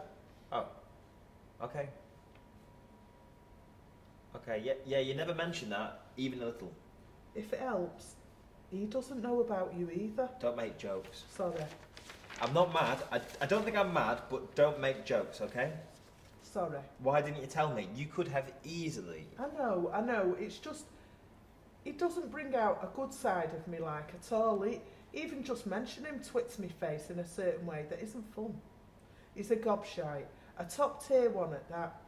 I want you to see the best version of me. So yeah, I'm an idiot. Didn't seem like a thing at the time, and then it became a thing, and then he's going to want something and he's not going to get it from me, so we should get on the plane. Can we? You still want to get on the plane? What else don't I know? Lots. Just like I don't know everything. I know enough though. I know enough to get on a plane with you and fly somewhere hot. I'm still me. I'm still weird and grumpy and... Okay. This is really weird though. I know. But you kind of like it as well, don't you? Don't push it, Mrs. Are you going to listen to the message? Shit, no. I'm surprised he's even left one. He knows I'm not going to check it. Well, we'll be talking about this on the play and so much more. Yay. Beep beep. I checks the phone. A text. Oh, fuck off. Your brother? Kinda. My dad's dead. That's just so fucking typical. Naya just sighs heavily and sits down on a suitcase. Helen gingerly puts an arm around her. Jesus. No, I'm sorry. I'm so sorry. I can't get on the plane now, can I? Shit. Thank you. Beautifully read, beautifully written, beautifully read. We'll take 2 or 3 minutes so everyone can gather their thoughts and do other things like go and make a cup of tea.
So Rubin and Kim, you read the play before.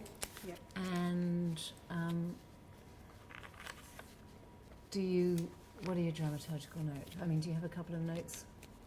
Just a couple. Yeah. No, I've got very few. I thought the characters came off their off-page really, really clearly. I knew who they were really, really clearly. Didn't quite know their relationship, but they came off really clearly. Didn't know if they were in a relationship, if they were friends. Well, didn't know what it was.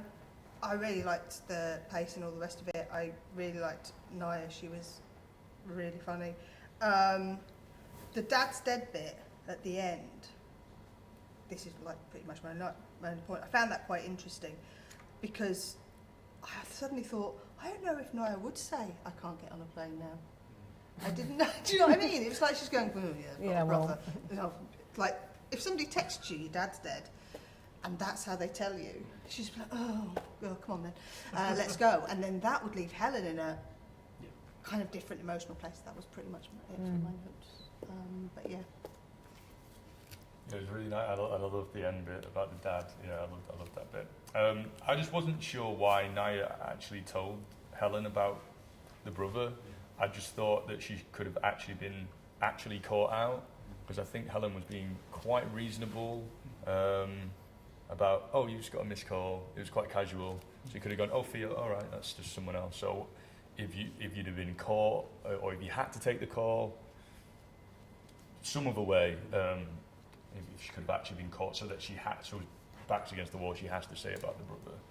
And then for me, this might just this is just me, but the drama of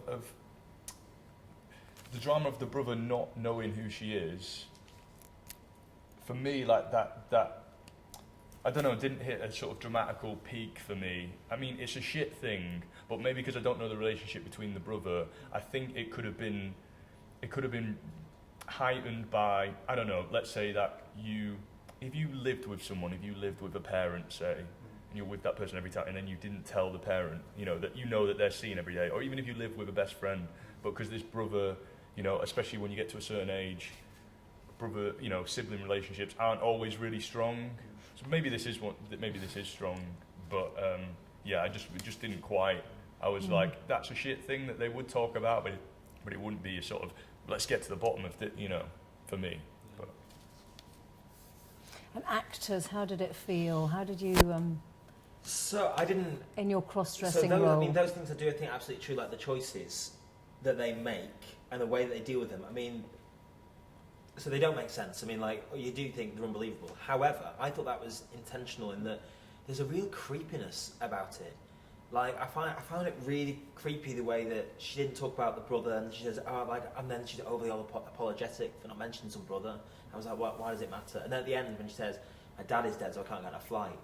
And that's so kind of, to say that out, just say it so plainly, and now I'm not getting on. I thought that Naya, I felt very uneasy with her, and I thought that something was going on maybe later on. But maybe it's just because I was just sort of reading it and I was sort of within it. But I thought, no, she's a bad egg. She's going to do something. But because maybe those choices don't make sense, but I thought it sort of worked because they didn't make sense in a kind of strange, dramatic way. I thought Naya was wonderful to play. That's when I first read it, I thought, oh, I'm really glad I've got that one. But yeah, I can't really add to what everyone else has said. I wasn't clear about who they were to each other, Helen and Naya, and that was about it. But I loved the dialogue. I thought it was so for real and easy and flowing and everything. Could go anywhere.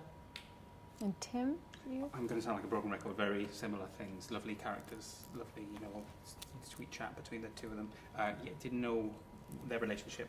And then with the two. Because you've got two familial revelations in quite a short space of time, and they're very different ones as well, like whether someone exists or not, or, dead. And I think you could have more fun with that, which is like, I know you have a dad. Well, I don't anymore, kind of thing, like, to play with that existence of the family. But Can I ask, is this new to you? Did you just, Very So the fact that they were questioning you, what is their relationship? I mean, I'm assuming they're lovers. But it's very, very, I was going to go with very, very new, and sort of Naira is running away from something, and Helen is sort of, in terms of her personality, is sort of going along with it as well. So it's one person running away and the other person sort of like being dragged along, so to speak, either for love or lust or whatever. But it was sort of like just written for this, and I think it was trying to get as many questions for myself into it to ask later, so to speak. So sort of like to kind of go in a bit deeper later and kind of go, okay, so why is she running away from a family? Why? But I think the big things that from listening to it is there are a lot happens in a very short space of time, which is kind of what I wanted in a sense, to sort of kind of put as much of the idea that I had in my head in 3 pages to sort of inflate later. But I think it does mean in terms of the 3 pages, not everything lands, or and it's more of a question mark of a scene rather than anything sort of definitive. But I like the characters. I like this. I like the situation of sort of like trying to get a flight and then something happens that would, because the idea of one of them is at the start of the scene says we're getting on the plane, and then by the end of the scene the same person says we can't get on the plane, and that was the sort of the bookending it for me. But I think in that it's sort of a lot had to happen. Because there are 2 things. When I read it on the page, I thought, oh God, there's 2 reveals within about a minute, or actually 45 seconds, and they're never going to pull it off. Actually, you did pull it off when you read it, and I thought, oh, it's not quite as kind of dislocating as I thought, oddly, because, you know, and also Naya is fascinating. I mean, you know, she has to be a dyke, of course, you know, because there is that. But I'm glad you said the relationship was new, because you think, you know, poor old, you know, Helen, you kind of think, what? You're with this woman because, and then you think, oh, it's that kind of relationship. You've entered into this relationship. She's kind of fascinating. She's a little bit scary. Yeah. I mean, there is something a little bit scary about her, and but you feel that she's enthralled to her in some way. I think for yeah, me, which probably won't last very long, but at the moment, Of course, yeah. But then also sort of like, why is Helen going as well? Because like you like she has to be sort of trying to get away from something as well. Like she has to want to go on this weirdness. Yeah. And now you've written this, are you intending to? Do you like the characters enough to? Yes, I like aspects of it. I think I'd be interested to try and write the scene again, but obviously without the time constraints, and see sort of what happens in terms of trying to get sort of revelations out, or just at least sort of flesh it out a little bit more, just to see if there's anything there other than just a weird relationship.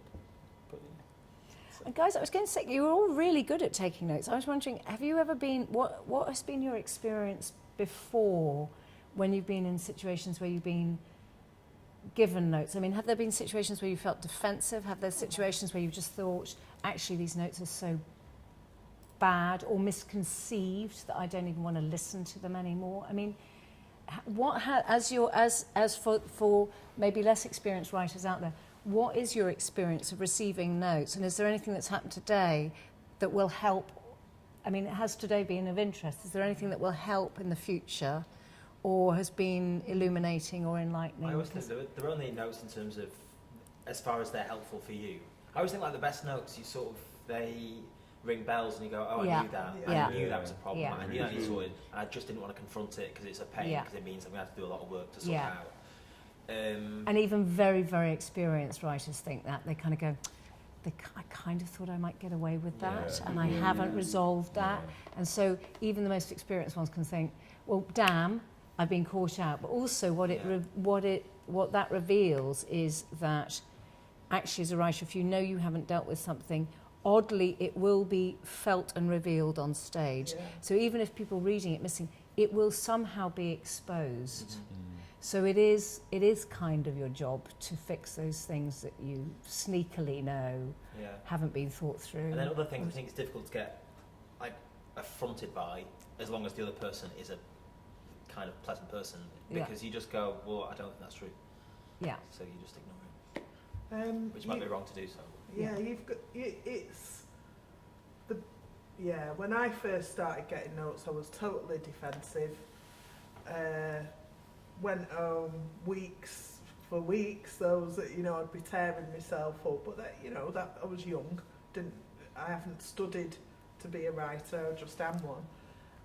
But then the best thing that I've learned as the years have gone on is you take all the notes, take them all, and then when you go home, you just decide which ones that you agree with or not, but just enjoy that conversation of somebody is prepared to spend a bit of time talking with you about something that's been rattling around your brain. So, I think that's the best thing I could say. I think for the most part as well, sort of like even when you go into sort of like notes, like even just in this little scene, I think most of us will have kind of already sort of given ourselves similar notes and kind of thought, right, well, that's probably going to get picked up, or there's 2 revelations in like the space of 3 lines or whatever, that's probably going to get picked up. And if someone confirms the notes that you've already given yourself, you kind of go, okay, I'm on short footing. But if someone sort of says, no, you know what, absolutely, you should kill a mum as well, then you just sort of like, that doesn't quite track with sort of like what I'm thinking in my head. Pick your battles. Completely. And just sort of like, I suppose it's things like you take the notes, and at the end of the day, like, for good or bad, you're the one that's writing the script as well, isn't it? So it's like you're the one that's going to put your name on it, and so you have to stand by all the choices you make, I suppose. I think it's quite interesting because it took me ages to learn that, and I was very much somebody who just, if somebody went, can you do this, this, and this, I go, okay, right, yep, I'll go and do that, and I was like that for ages and ages and ages, and it's taken me quite a long time to actually be able to do that, because I had this kind of feeling of whoever's telling me knows best. Yeah, right. Yeah. Do you know what I mean? And that kind of was, and I don't know why. I got like very bad notes early on when I was in university and I was doing a screenwriting course, and I got some very bad notes at the start, and that sort of like that, like the notes were, in a sense of why didn't you add a car bomb to this family drama that you've written, or maybe there should be a killer whale, that just pops up at some point, and it was on that level, and you just sort of like, then especially like, it was my first taste of writing, first taste of getting notes, then you start getting paranoid, and then you start kind of like, so it's taken a while to sort of break the killer whale. And there are, notes. I'm sorry, I don't want to in any way vilify the film and television industry, but there are those awful notes which are, at 4 o'clock in the morning, I thought it'd be interesting in scene X if you did Y. And actually, they think it will only affect scene X. And you think, well, actually, A, it's a terrible idea, and B, it will affect the whole drama because you can't. So there are times when I think notes are whimsical like that. It's just somebody who isn't a writer thinking they've had a sparky idea, and you think it's the world's worst idea. And I think the other thing for writers is remembering that however objective people tell you they are, or however objective they attempt to be, that actually no individual who's a living, breathing person is anything other than subjective. So that so everybody, even the kindest people in the world, and there are a lot of very kind people who do want writers to thrive, there is in some way, hopefully there's a very generous agenda when they're good note givers. And sometimes there's a different agenda, and sometimes you have to know what that agenda is to be able to sort out where the notes are coming from and what they actually mean. Now, sometimes the agenda is very, very clear. It's, you have been given a brief and you have to write to that brief, and the piece of writing needs to fulfill that brief, and therefore, and you've gone off-piste and they're going to bring you back on. Or you're writing for episodic TV, and your episode can't be so distinctly other from the other episodes that everybody watching it goes, what's happened to EastEnders? It's gone mad. And then there are a lot more subtle agendas, which are often to do with, the person who's giving the notes, their upbringing. So it was lovely when you said, oh, it may be just me, because I think it's, I mean, often I preface notes with, it could be just me, because sometimes you know that it may be your experience of the world, and you're bringing your particular experience to that moment or note or family situation that's being described in a drama, and therefore you're acknowledging how subjective that note might be. Basically you're saying you can take this note or leave it, which is a very generous thing to do because you're just acknowledging. So I think the subjectivity is quite an important, because I think when you're very little, you do think whoever's giving me a note knows better than I do. And not everyone can read scripts, I mean, as you find. And Tim, Rubin, of your experience of notes, what's in the past, what have they, have you, just so you can tell anybody who hasn't yet had the woeful experience of being given notes, you know. I agree with what Louise was saying. You do have to train yourself, I guess, to take notes. I was really pleasantly surprised at this, because this was lovely, but often I find group feedback sessions worse than one-on-one, because with one-on-one there's kind of like a relationship there with them in that play, but often in a group dynamic things can snowball, and a comment that's made, then somebody then takes it further, and then it gets out, because I've had group scenarios where it's all come at me, and it's all been it's very overwhelming, and that's when it's good to have so many different opinions, but I think at different times, or like spaced out, and it's about training yourself, training your gut. Yeah, it's kind of, because it's quite instinctive, isn't it, to know what's good and what's bad. But then I think the whole writing experience is very instinctive.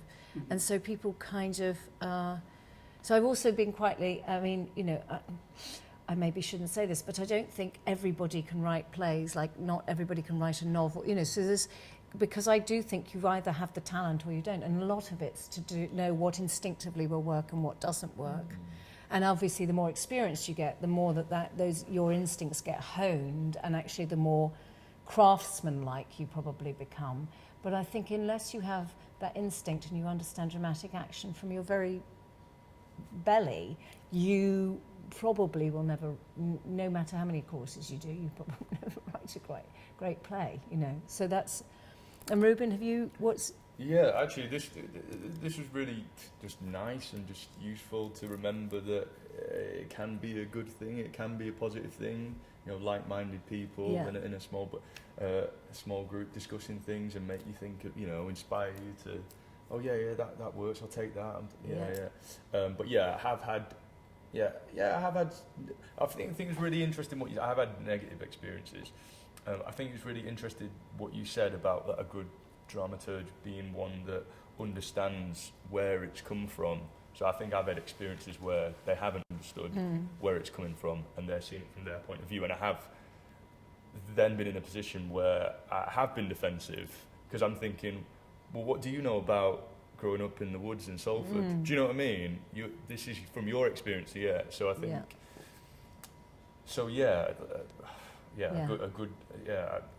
if they have that, if someone giving you advice, if they've got that, if they're carrying that with them, then I think that's useful. As well, sometimes when you get that barrage of people, and it does, it's a bit too much, isn't it? But I think, me personally, I've sort of steered away from it, if I'm honest. I mean, what was also lovely today is that you're all writers, but nobody was trying to rewrite somebody else's play and give solutions, because also, I think in note receiving, it is very, and one has to stop oneself when giving notes, is to prescribe the solution to the problem. I mean, I think as a dramaturg, your job is to illuminate and allow the writer to see their own play, if you see what I mean. It is not to say, I think you should do this, or I think you should do that, or wouldn't it be lovely if, well, sometimes you do say that, but try not to. And it was gorgeous, because nobody here was posing, saying, oh, well, I'd much rather it if you've written it that way. And actually bad criticism is often like that. Beware, critics. They go, oh, well, I watched this play, but I just wish they'd written another one. And you kind of think, but that's not the play they wrote. So would you like to respond to the play that they actually wrote, rather than the play you wish they'd written but they haven't? But I think when you've received that kind of feedback, and we're saying that I think a lot of us have had that kind of feedback, where you're there and somebody does exactly that. Yeah. You know, I really like this character, but it'd be great if she was more like, you're just thinking, no, but okay. And it's that thing, it's like you then, certainly me, make a mental note, I'm never going to do that to another writer, because I know how bad that made me feel, and it's not my job to say, you know, why don't you do this, this and this. Yeah. So I think that's probably why, I don't know, speaking to the group. So I suppose, so the other note for writers who may have not had to go through notes is I suppose it is taking ownership and responsibility for your own work, and being protective enough of what drove you to write that in the first place, without being defensive, and that's quite a difficult, but it's you know, and finding the right people to trust. I think it's. Yeah. I mean, I think it really is. You know, because finding the right people to trust is not a bad thing. We should probably wrap up now. I believe if you want to watch this again, or at another time. This workshop is available on writerplay.co.uk. That's the website, and it'll have captioning. And the deadline for the Bruntwood is Monday, June the 5th. So you've got kind of just a few days to write your play, but get it in now. And thank you, everybody. We did it. Yeah, they did it. You can do it. They did it. So thanks, everyone, for coming. Thank you. Thank you. Thanks.